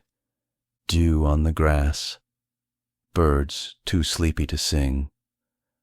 The field waiting, not impatient, not eager, just there. He didn't stretch, didn't warm up, just grabbed a bat and walked into the cage. No machine, no pitcher, just a bucket of balls and a swing that hadn't spoken in weeks. He placed one on the tee, took a breath, not deep, not deliberate, just breath, and swung, crack. The sound wasn't sharp, it was round, clean, no ambition, no force, just contact. He didn't react. Placed another ball, swung again, crack, then again, crack. Not chasing power, not chasing anything, just listening. By the time the grounds crew arrived, the bucket was nearly empty. Owen kept swinging. One of them stopped near the cage. "Morning, Kilroy." Owen nodded, swung again. The groundskeeper watched the motion, loose hips, quiet wrists, no flare, and said mostly to himself, "Well, looks like someone found it." Owen didn't answer, just bent down, set the next ball, and waited. By the time the sun cleared the bleachers, the clubhouse had started to stir. Cleats clacked on concrete. Laughter bounced off brick. The usual morning rituals. Curses at the coffee machine, someone flipping cards at the trainer's table, a rookie trying not to get noticed. Owen walked in quiet, sweat already drying on his shirt, batting gloves slung in one hand, eyes ahead. He didn't stop at his locker, didn't check the lineup card. He just kept walking. Into the bullpen. The pitching coach was mid-conversation when he saw him, stopped talking, turned. "You're early." Owen nodded. "I'm fine to throw." The coach looked him over. "You say that like I asked." Owen just smiled, not big, but enough that it was real. "All right," the coach said, stepping back. "Let's see it." He took the mound like he was stepping onto a porch. No wind-up changes, no dramatic adjustments. Just glove to chest, breath in, step, release. Pop. The catcher looked up, then shook out his hand. "Where the hell was that last week?" Owen didn't answer, just took the ball back and threw again. Pop it again. Briggs watched from the tunnel, didn't interrupt, didn't approach. He just chewed a toothpick and narrowed his eyes. After 10 pitches, he turned to an assistant and said, "He's not back." The assistant raised an eyebrow. "He's not?" Briggs shook his head. "He's just here." By the time batting practice started, the rest of the team had picked up on it too. Owen didn't say much. He didn't have to. He moved like a man who wasn't chasing anything. No more trying to look like the image, no more correcting the swing before the pitch came. He stood in the cage, waited, and when the ball came, he met it, every time. The stadium filled like it always did, Vendors shouting, kids with gloves too big for their hands, grown men in jerseys trying not to hope too much. No announcement was made. No special graphic on the screen. Just Owen Kilroy, back in the lineup. Third in the order, starting pitcher, nothing more, nothing less. He took the mound in the top of the first. The air was warm and dry. The light had that late afternoon gold that made even mistakes look beautiful. First batter, pop fly to shallow right. Second batter, grounder to short. Third, single clean through the middle. Fourth, strikeout called. Backwards. K. He walked off the mound without a fist pump, no nod, just the quiet rhythm of cleats on dirt. At the plate, he didn't swing at the first pitch, didn't flinch, didn't guess. Ball one, second pitch, inside fastball. He turned on it, not violently, not dramatically, just turned. Line drive, left center. He didn't raise his hands at second, didn't look to the dugout, just tugged off his gloves and waited for the next batter. By the seventh, he'd thrown 94 pitches, 3 hits, 1 earned run, 2 strikeouts, 1 walk. His stat line wouldn't make the highlight reel, but every pitch came out clean. And none of them came from panic. In the 8th, he was pulled with 2 outs and a man on.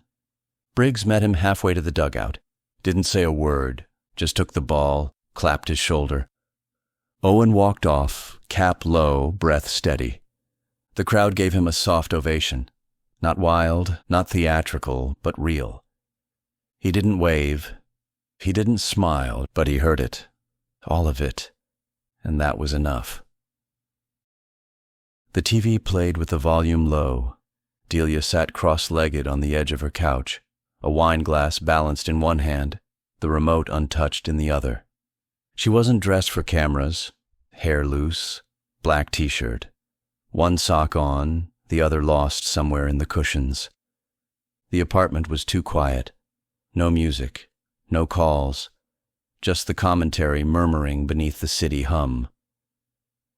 And Kilroy with another efficient inning, 73 pitches through 6. No flash, no drama, no new narrative to sell, just baseball. She leaned forward when he came to bat, not because she expected anything, just to see how he stood, how he breathed. He didn't fidget, didn't glance at the dugout, didn't spit or shift or adjust his gloves more than once. He looked simple, which wasn't the same as small. The camera cut to his eyes. Delia tilted her head. He wasn't looking at anything. Not really. But he was seeing everything. The swing came like a brush stroke, clean, doubled into the gap. He stopped at second, didn't nod, didn't grin, just stood there still inside the moment. She smiled, only a little. When they pulled him in the 8th, the commentators moved on quickly. No analysis, no drama. It wasn't a comeback. It wasn't a fall. It was just a man playing the game. She muted the TV, watched the screen flicker in silence, then turned the glass in her hand and whispered, barely audible, "There you are." The crowd filtered out like tidewater, slow and wide. Vendors shouted last calls. Janitors began their patient sweep of peanut shells and bottle caps. Music played faintly over the speakers. Half victory, half formality. Owen stepped off the dugout steps. Didn't speak to the media team waiting with clipboards. Didn't stop for the bat boy trying to hand him a towel. He walked toward the tunnel. 1 foot after the other, no rush, no fatigue, just motion. The tunnel was dimmer than usual, lit by old fluorescents, buzzing faintly, a bit of dust in every beam. Hal stood just past the security rope, arms folded, ball cap low. Same jacket from the day they met. He didn't wave, didn't call out, just looked. Owen stopped 3 steps away. They stood there, A long moment, no greeting, no tension, no need. Then Hal said quietly, "You're not gone." Owen nodded once. "You're not back either," Hal added. Another nod, slower this time. Hal shifted his weight, eyes never left him. "That's fine." Owen looked at him fully, not waiting for advice, not needing approval, just seeing. "You look like yourself again," Hal said. "I didn't go anywhere," Owen replied. "No," Hal said, "but the noise did." Owen smiled. Not big, not performative, but it stayed on his face a while. Hal stepped aside, wordlessly inviting him deeper into the tunnel. Owen walked past him. Their shoulders brushed. Nothing else was said.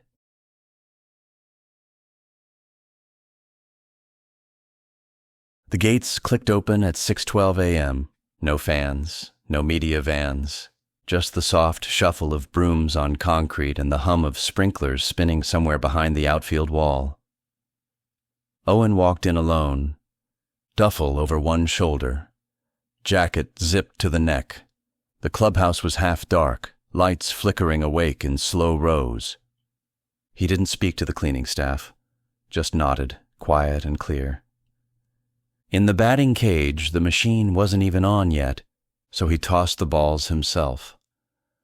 Underhand, then swung, one pitch at a time, crack.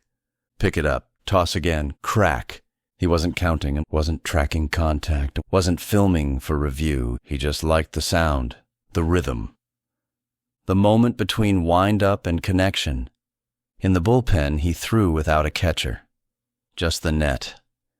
No pressure, no radar gun. No one telling him where to aim. Each pitch came out smooth. Some tailed, some didn't. He let them all go. By the time the others arrived, he was already halfway through his morning.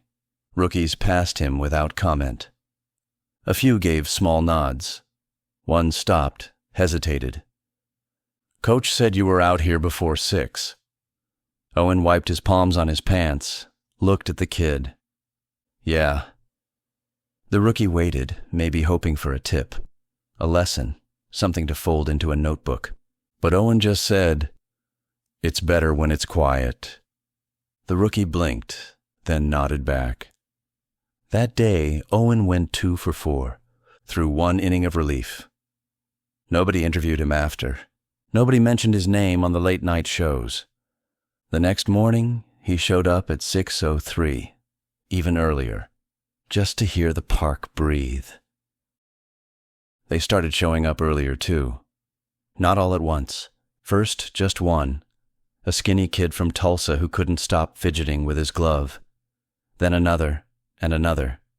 They didn't gather around him, they just stayed near, stretched within sight, threw in parallel lanes, listened without looking. One morning, the rookie pitcher, the lefty with the nerves and the heavy leg kick, stood behind Owen in the bullpen, said nothing for a while. Then, "How do you make it drop like that?" Owen picked up the ball. Didn't explain spin rate, didn't talk about torque or wrist angle. He just said, "Feel the weight." Held the ball in his palm, then closed his fingers around it, let it fall.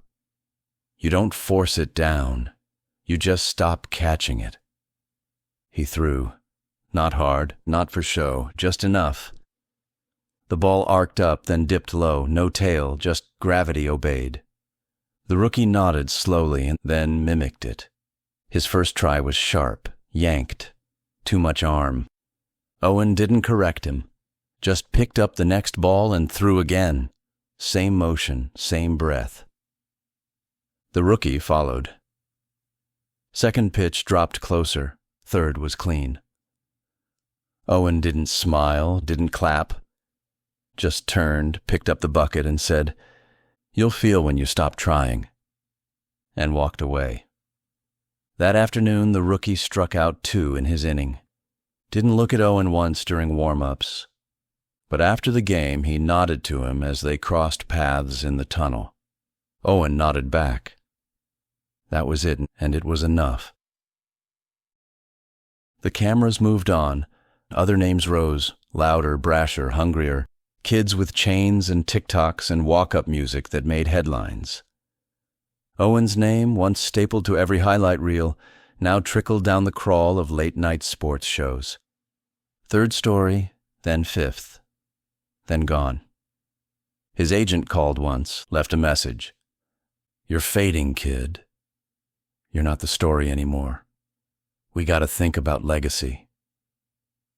Owen didn't call back. The team stopped suggesting interviews. No more charity photo ops. No more sponsored day-in-the-life segments. He was in the lineup, on the field. And that was enough for them. That was enough for him. After games, reporters passed over him. They waited near the slugger who'd hit a walk-off, the reliever who'd blown a save. Owen walked past them, bag slung low, unnoticed. One of them looked up once, blinked. Then back to his recorder. Owen kept walking. He didn't miss it. The noise. The questions with answers already written. The lights that made your pupils shrink. Now he drove home in silence. Rolled down the window, listened to the road hum. He passed a billboard on Sunset once. His face used to be on it. Now it sold cologne. He didn't feel anything and didn't even glance twice. In the clubhouse, his nameplate still hung straight, uniform clean. Glove broken in just right. He taped his own fingers, didn't need the trainer anymore, didn't need the noise, didn't need the story. Just the dirt, the weight, the rhythm. It was there when he came in, tucked between the edge of his locker door and the folded towel hanging from the top shelf. Cream paper, thick envelope, no logo, no script, no scent. Just Owen, in black ink written like a whisper that had been held in too long. He didn't touch it at first. Just looked. Then pulled it down, tucked it inside his jacket pocket without breaking the seal. Went about his routine. Jogged, stretched, took swings, talked to no one. The envelope pressed faintly against his ribs as he moved. Not urgent, but present. Later he sat on the bench after practice. The stadium half-lit, grounds crew packing up. He pulled the letter out, ran his thumb under the flap, and unfolded it slowly. One sheet. Unlined. Her handwriting elegant, fast, slightly messy when she was thinking too quickly. Owen. I didn't want to say this on camera, or in an article, or through a manager. I watched you play last week, not because someone asked me to, not because I had to. You were still. Not gone, not lost, not missing. Still, and I realized I might have loved the noise more than I loved the game, but you didn't. And I hope you never do. I'm not writing to fix anything. I just wanted to say, I saw you, for real. Delia. He read it once, then again, didn't fold it up, didn't put it away, just held it in both hands. Breath still, shoulders quiet, eyes on the page. He stood. Still holding the letter, didn't refold it, didn't rush. Walked down the dugout steps, across the dirt, into the cage. The bat waited where he'd left it. No bucket. Just one ball still resting on the tee. No one around. Not even the crew anymore. Just field lights buzzing like soft static, and the weight of a page in his hand. He set the letter on the bench beside the net. Rolled his shoulders once, took the bat, stared at the ball, then closed his eyes, and waited. For what, he didn't know. Maybe for the thought to stop forming, maybe for the noise to leave again, maybe for nothing. And when the waiting was over, he swung. Crack. The sound echoed higher than it should have. bounced off empty bleachers and scattered pigeons from the rafters. He didn't watch where the ball landed. Didn't care. Just stepped out of the box. Picked up the letter, sat on the bench, unfolded it again, and began to read. This time slower. Not to understand, but to feel.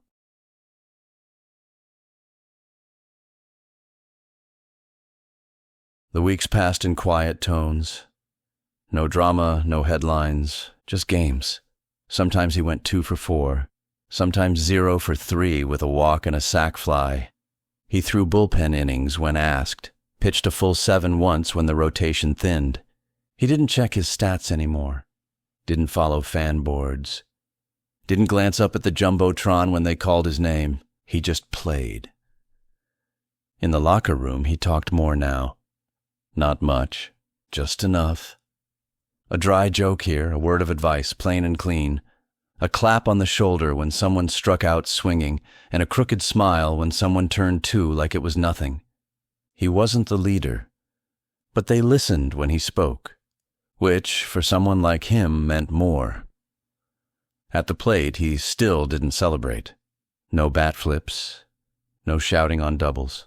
But once, just once, after a solid hit to the opposite field, he smiled while rounding first. Just for a second. The first base coach blinked, then grinned. "Careful, Kilroy," he said. "Might start looking like you enjoy this." Owen nodded. "I might." After games, he lingered sometimes, not to study, not to fix, just to be near the field when it was empty. He'd walk the warning track in his socks, feel the dirt with his toes, sit in the bullpen with his glove in his lap, breathe deep. No reason, no purpose, just there, game after game. He saw her through the window before he stepped inside. Same diner as before. Same booth. Her coat was off, hair tied back, no lipstick. She stirred her coffee like it was an old habit she didn't quite need. She didn't look up when the bell above the door rang. He slid into the seat across from her without a word. No hug. No hello. She passed him the sugar. "You still drink it like this?" she asked. He looked at the cup, poured in 1 packet, and then said, "Yeah." She smiled. Small, real. They sat without speaking for a while. Outside, a delivery truck hissed to a stop. Rain tapped the glass like it was asking to be let in. Delia leaned her cheek into her hand. "You look." She paused. He looked up. "Real," she finished. "Wasn't I before?" She shrugged. "No, you were a myth." The waitress came. They ordered. Nothing fancy. Eggs, toast, water. Owen cut into his food slowly, then asked without looking, "Why'd you write it?" She didn't pretend not to know what he meant. "I didn't think I would," she said, "but I kept watching, even when you weren't the story anymore. And you stopped performing." "I didn't mean to start." "I know," she said, "but the world's loud. And you're quiet. It makes people want to fill the space around you." He looked at her. "You're not trying to fill it now." "No," she said, eyes soft. "I think I just wanted to sit in it."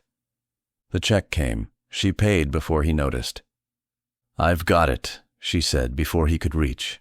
He didn't argue. Outside, the rain had stopped. She walked beside him to the corner.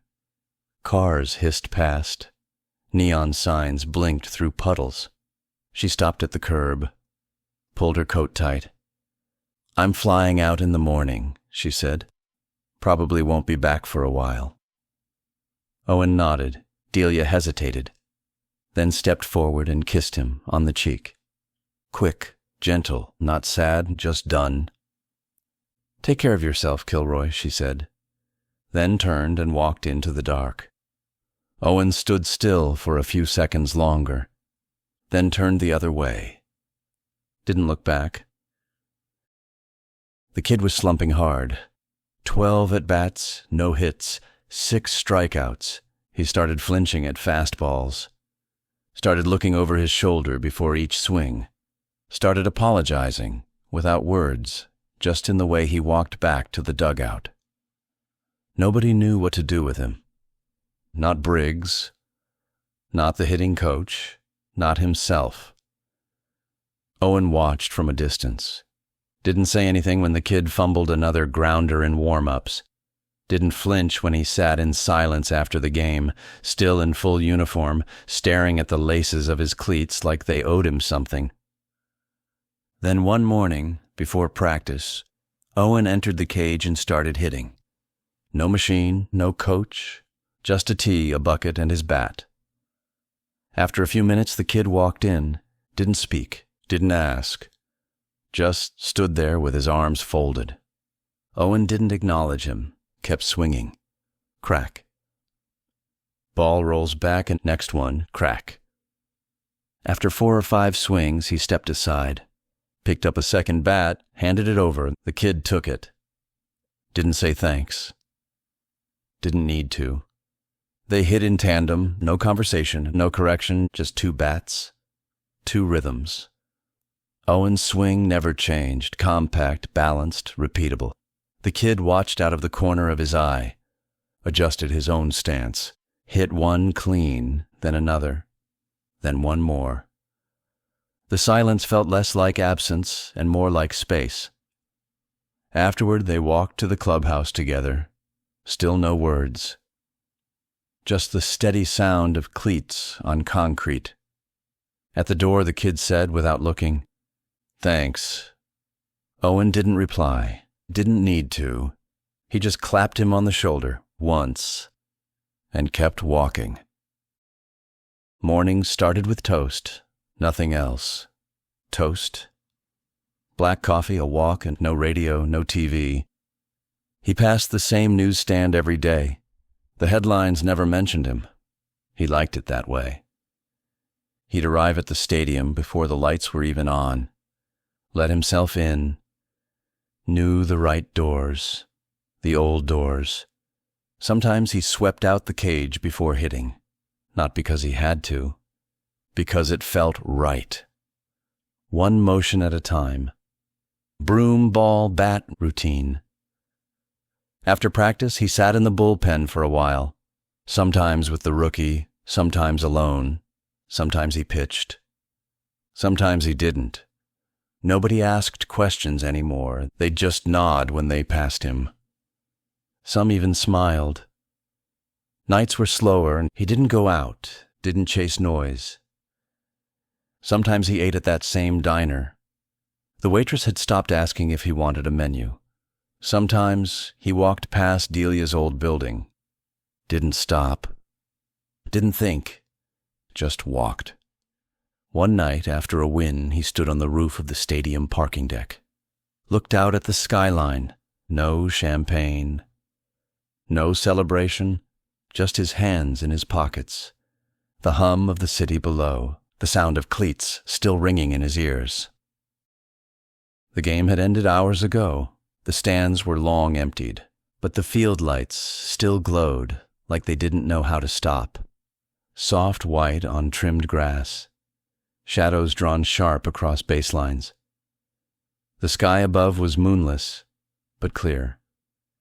Owen stepped out through the player's exit. No press, no crowd. Just the hollow sound of the door closing behind him. He carried nothing but his jacket. His cleats were in his locker, drying. The street outside the stadium was slick from a light rain that had passed mid-inning. It left the pavement darker, cooler, smelling faintly of grass and gasoline. He didn't pull his hood up, didn't rush, just walked, past the hot dog cart already shut, past the vendor who always called him Killer, not out of reverence but routine. Tonight the vendor wasn't there, just a bench, a sign still flickering above it. He paused once at the edge of the parking lot, turned to look back at the stadium. The place was still humming, but quiet now, like a piano chord holding its last note. Owen stood there for a while, not thinking, not narrating his life to himself, just standing, letting the light touch his face. Then he turned and walked home.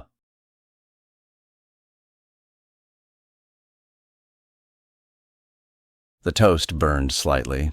He ate it anyway. Black coffee, no sugar, shoes on without socks. Jacket zipped halfway.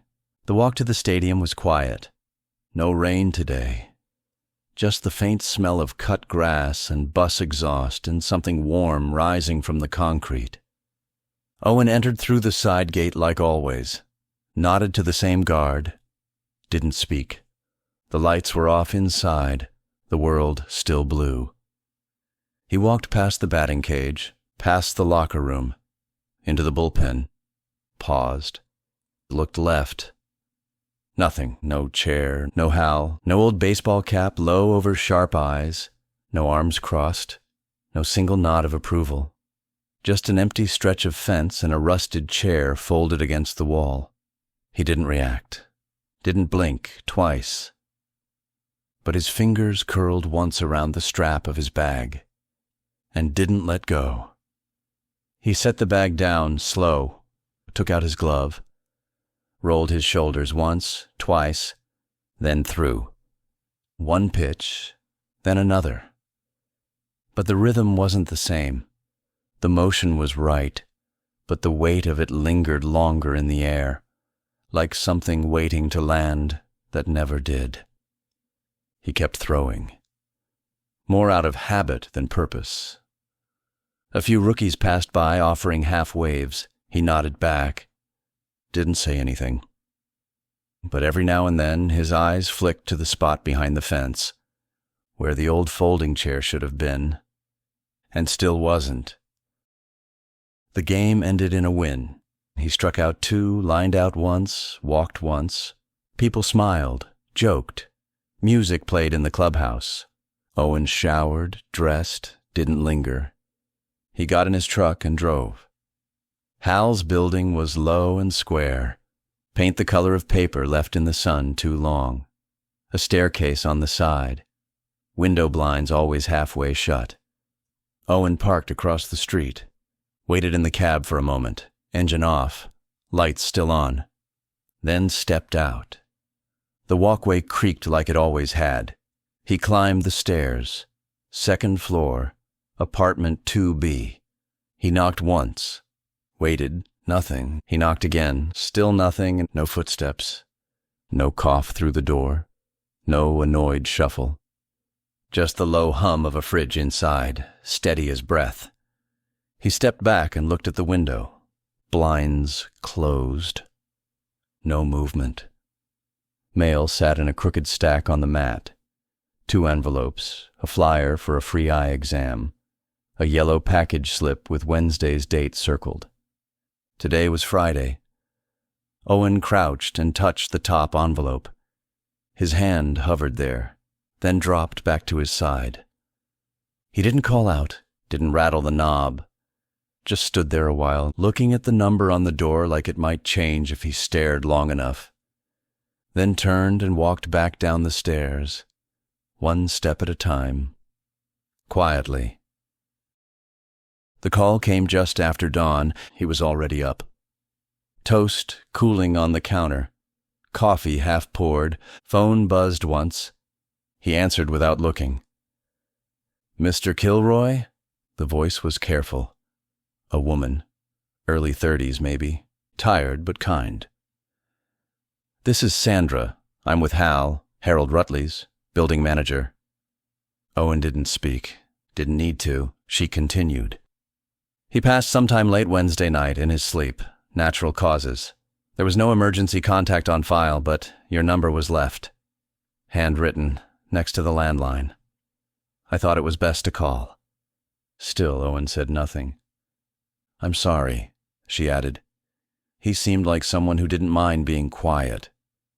"We're doing everything we can to make sure he's treated with care." There was a pause. Not for permission, for respect. Then she added, almost like she wasn't supposed to. He left very little behind.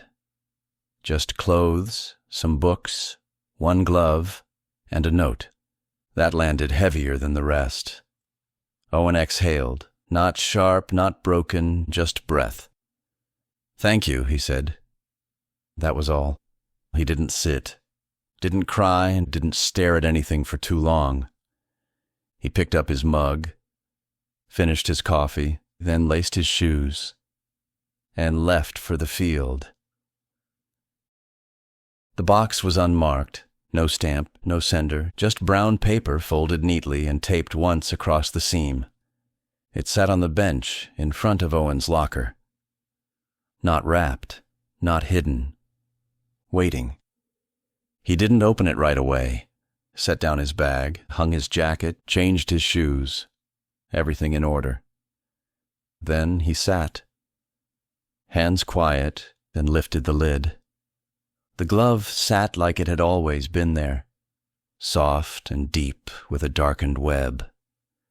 The kind of leather that had memorized 100,000 catches. The inside smooth as riverstone. He touched it with 2 fingers first, then both hands. Lifted it. Turned it over, no name stitched into the wrist. Just a faint black R, scrawled in ink almost completely faded. He smiled. Once. Underneath it, a piece of notebook paper, folded in half, creased perfectly. He opened it, 5 words, no punctuation. "Still yours if you want. No signature. Didn't need one." He sat with it for a while. The glove in his lap, the note resting on top. The sounds of the locker room moved around him, distant chatter, the zip of a bag, the thud of a cleat hitting tile. But none of it touched him. He just sat, still present, and held what was left. The afternoon was warm, not hot, just the kind of warmth that made the seams of the ball feel softer. Owen walked out to the bullpen after warm-ups, Hal's glove in one hand. He didn't put it on, just carried it. The rookies were already out there.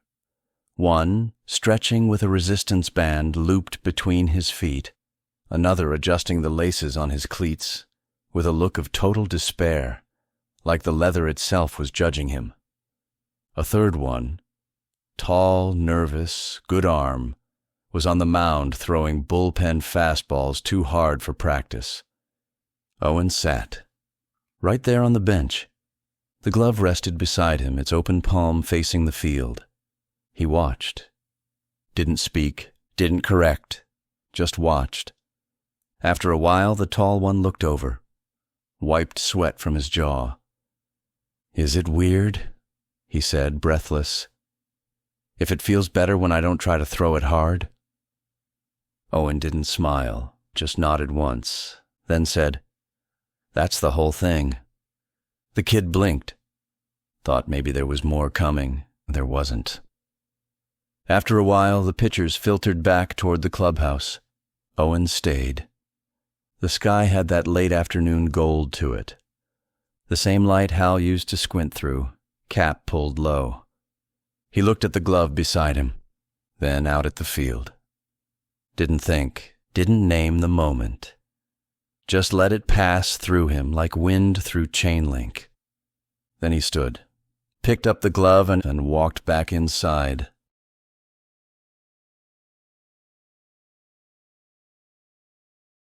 The scoreboards changed before the team noticed. Half a game up, 1 game back, 2 games clear. The division wasn't supposed to be winnable. Now it was. Owen didn't chase it, didn't mark the standings, didn't talk about magic numbers or momentum. He just kept playing. He'd always been good. But now, he was better. Not in the way you'd see on a poster, but in the way the game noticed. Balls off his bat didn't look fast. They just weren't catchable.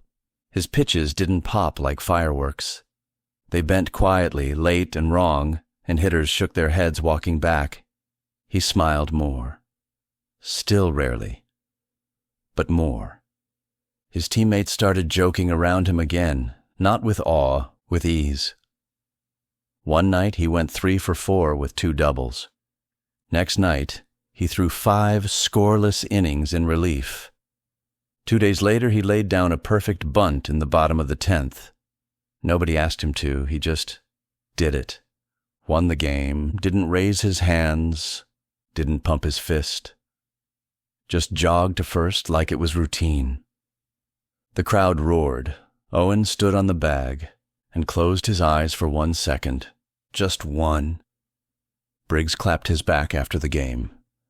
"You're locked in," he said. Owen nodded. "Feels quiet," he said.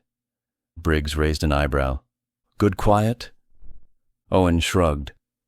"Still deciding." The first interview request was harmless. A baseball podcast.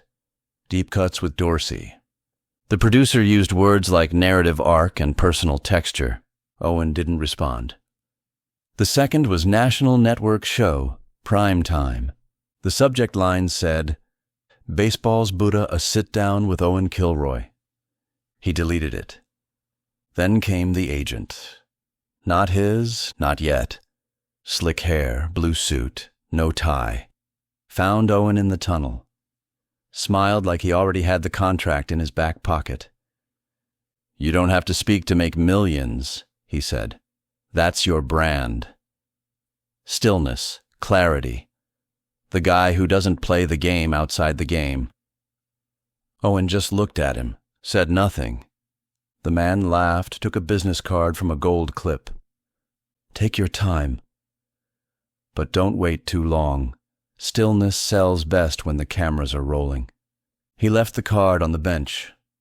Owen didn't pick it up. The rookie changed, too. Same kid from the slump. Only now he wore tinted sunglasses inside the clubhouse. Talked in quick clips to local press. "You just gotta lock in, trust the grind, stay hungry, you know?" Owen watched from across the room, didn't say anything. But he saw it, the tightness in the kid's shoulders, the way his glove lay untouched on the bench. Hal would have seen it too, would have said something, not a lecture, just one sentence. Maybe just one word. Owen didn't say it, not yet. That night, someone else wore the number 22 in a commercial break. An actor, younger, more muscular, spouting quotes he never said. Owen muted the TV, turned it off, sat still, and let the silence return, slowly like a tide fighting its way in against wind. It appeared on a Sunday, small by modern standards. No splashy headline, just a single line at the top of the page. "Why Baseball Feels Quieter When He's There," by Delia Ash.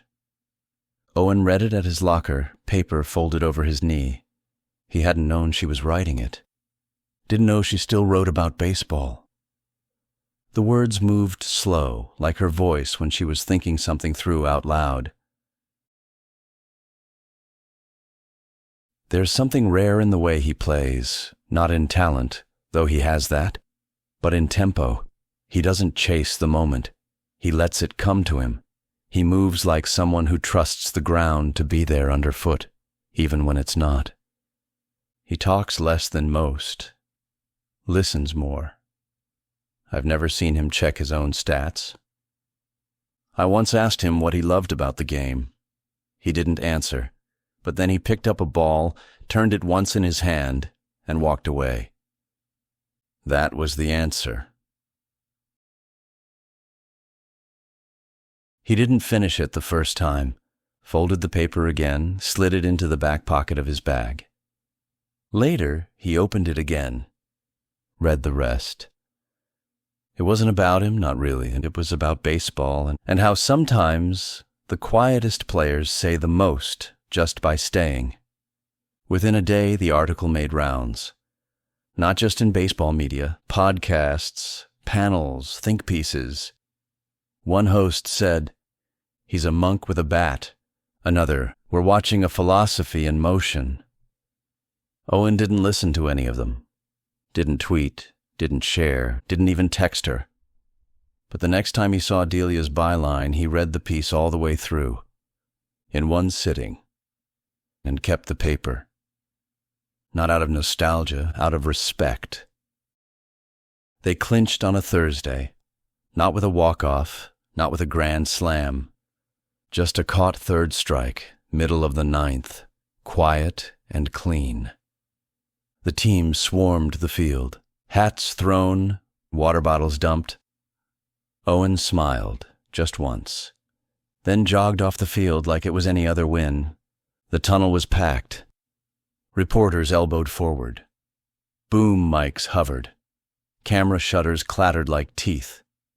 He barely made it 10 feet before the first question hit him. "Owen!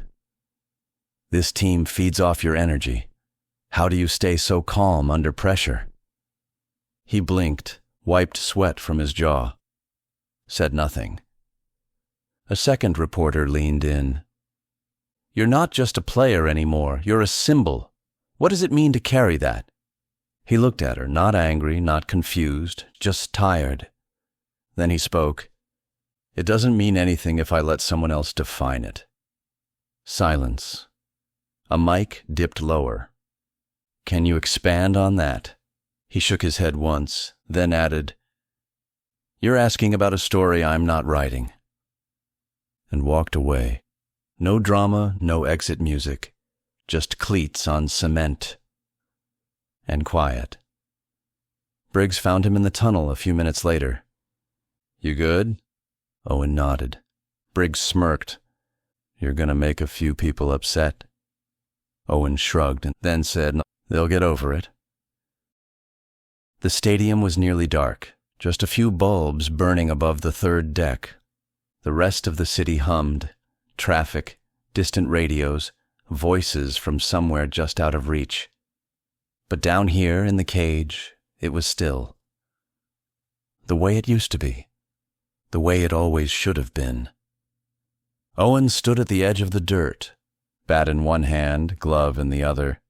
No tee set up yet, no ball placed. He didn't move, just looked out across the netting. Let the moment settle. The postseason was 3 days away. Everything would get louder, crowds, coverage, consequence. But this moment didn't ask anything from him. Didn't want a quote or a swing or a win. Just his presence. He walked in, set Hal's glove down gently on the bench, turned once in a slow circle, then stepped to the plate. No pitcher, no machine, just the empty space where the ball would be.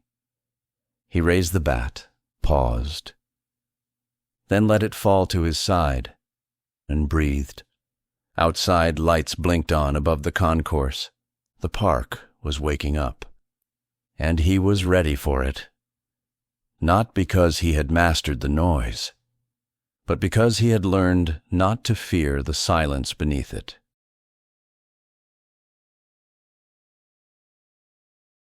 The lights were different in October, not brighter exactly, just harder, whiter, like they didn't want to leave any shadow untouched. The field looked like a movie set. Grass trimmed lower than usual. Infield dirt raked to the grain. Paint sharp on the foul lines. Every logo polished, every camera already awake. Owen stepped onto the field an hour before first pitch, glove in hand, bat resting on his shoulder. No music yet, no crowd. Just stadium workers moving like ghosts in the margins. He walked the outfield edge. Kicked once at the warning track, then settled by the bullpen gate and waited. He wasn't scheduled to pitch tonight, but in October everything flexed. Starters didn't last, rolls bent. He had his spikes on, and his name was on the card, just in case. One of the rookies jogged past him, wide-eyed, paused, turned back. "Hey, Kilroy." Owen looked up. The kid motioned at the stands. This feels bigger than anything. Owen thought about that and then said, "It's just baseball." The lights don't swing. The kid blinked, then smiled, jogged off. He watched them warm up. Pitchers, catchers. The slow choreography of routine turned sacred under pressure. Then he stepped into the cage. No cameras in here, not yet. Just a tee, a ball, and time. He took 5 swings, not hard, not lazy, just true. The ball didn't soar, it moved. Then he set the bat down and waited. Top of the 5th. Man on second, nobody out. The starter had lost his edge, curveballs drifting, fastballs falling flat. Briggs gave the signal without theatrics. Owen stood, didn't rush. Just slipped on his glove, picked up the ball, and walked to the mound. The crowd noticed late, then swelled. Not all cheers, not all anything, just sound. The batter stepped in, lefty, contact hitter, quick hands. Owen didn't study him, didn't scan the tablet in the dugout. He just looked, saw the weight shift in his hips, the way his knuckles curled the bat too tight. Then delivered the first pitch, low and in. Ball. Second, same spot, swing and foul. Third, changeup. Tap to the right side, easy play, runner holds. 1 out. Next batter, fly out to shallow left. Then a strikeout on a sinker that bent just enough. 3 outs. Clean, quiet. Like Hal used to say, a good inning disappears. Briggs left him in, 6th inning. He threw 12 more pitches. 1 hit, 1 strikeout, 1 double play. When he walked off the mound, he didn't glance at the scoreboard, just handed the ball to the coach. Picked up his bat, waited.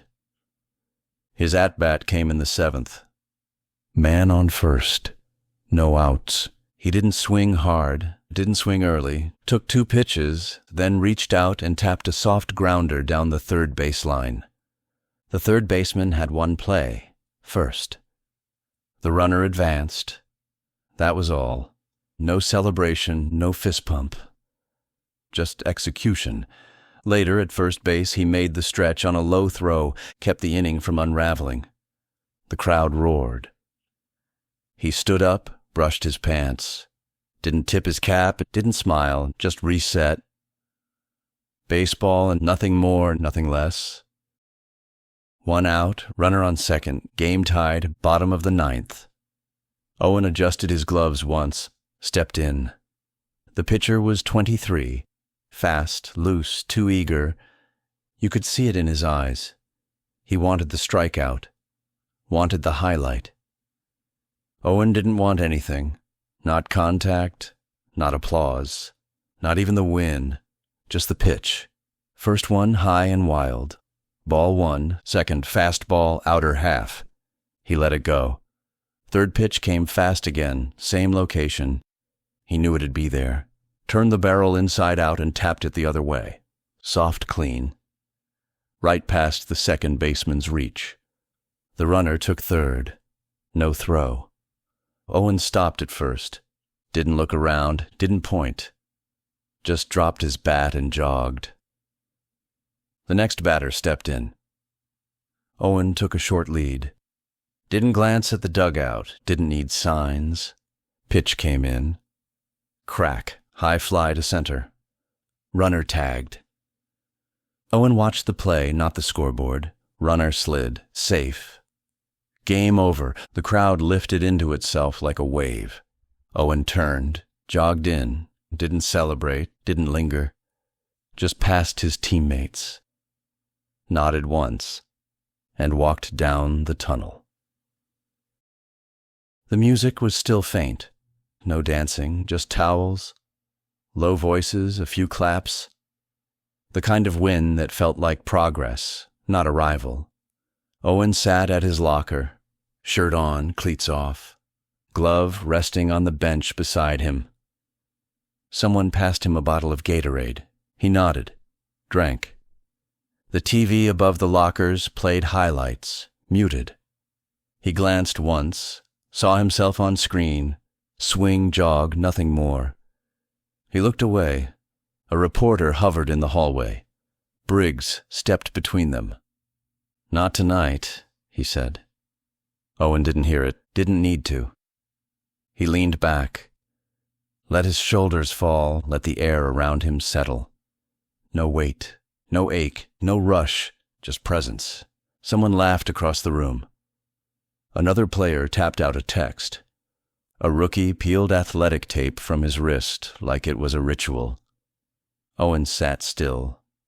Not because he was tired, not because he was thinking, but because stillness was the only thing that made the rest make sense. The gate creaked when it opened. Same sound as always. Rust in the hinge. Weight in the metal. Owen stepped out into the night. No fans waited. No chants. No photos. Just street lights and the soft tick of cooling cars in the lot. He zipped his jacket halfway. Tucked Hal's glove under one arm. Didn't put in earbuds. Didn't pull out his phone. Just walked. The sidewalk was damp, leaves stuck to the curb like loose ideas. The traffic light changed without a car in sight. He crossed anyway. Slow. Not dragging his feet, just feeling them. Each step, every contact with the world. Above, a plane blinked red over the city, far enough away to be quiet. He looked once, then let it go. He turned onto his street, past the diner, the windows steamed from late-night coffee. He didn't go in, didn't need to. At his door, he paused, looked back once at the skyline, at the glow of the stadium lights still humming behind the trees, then opened the door, stepped inside and closed it. Softly,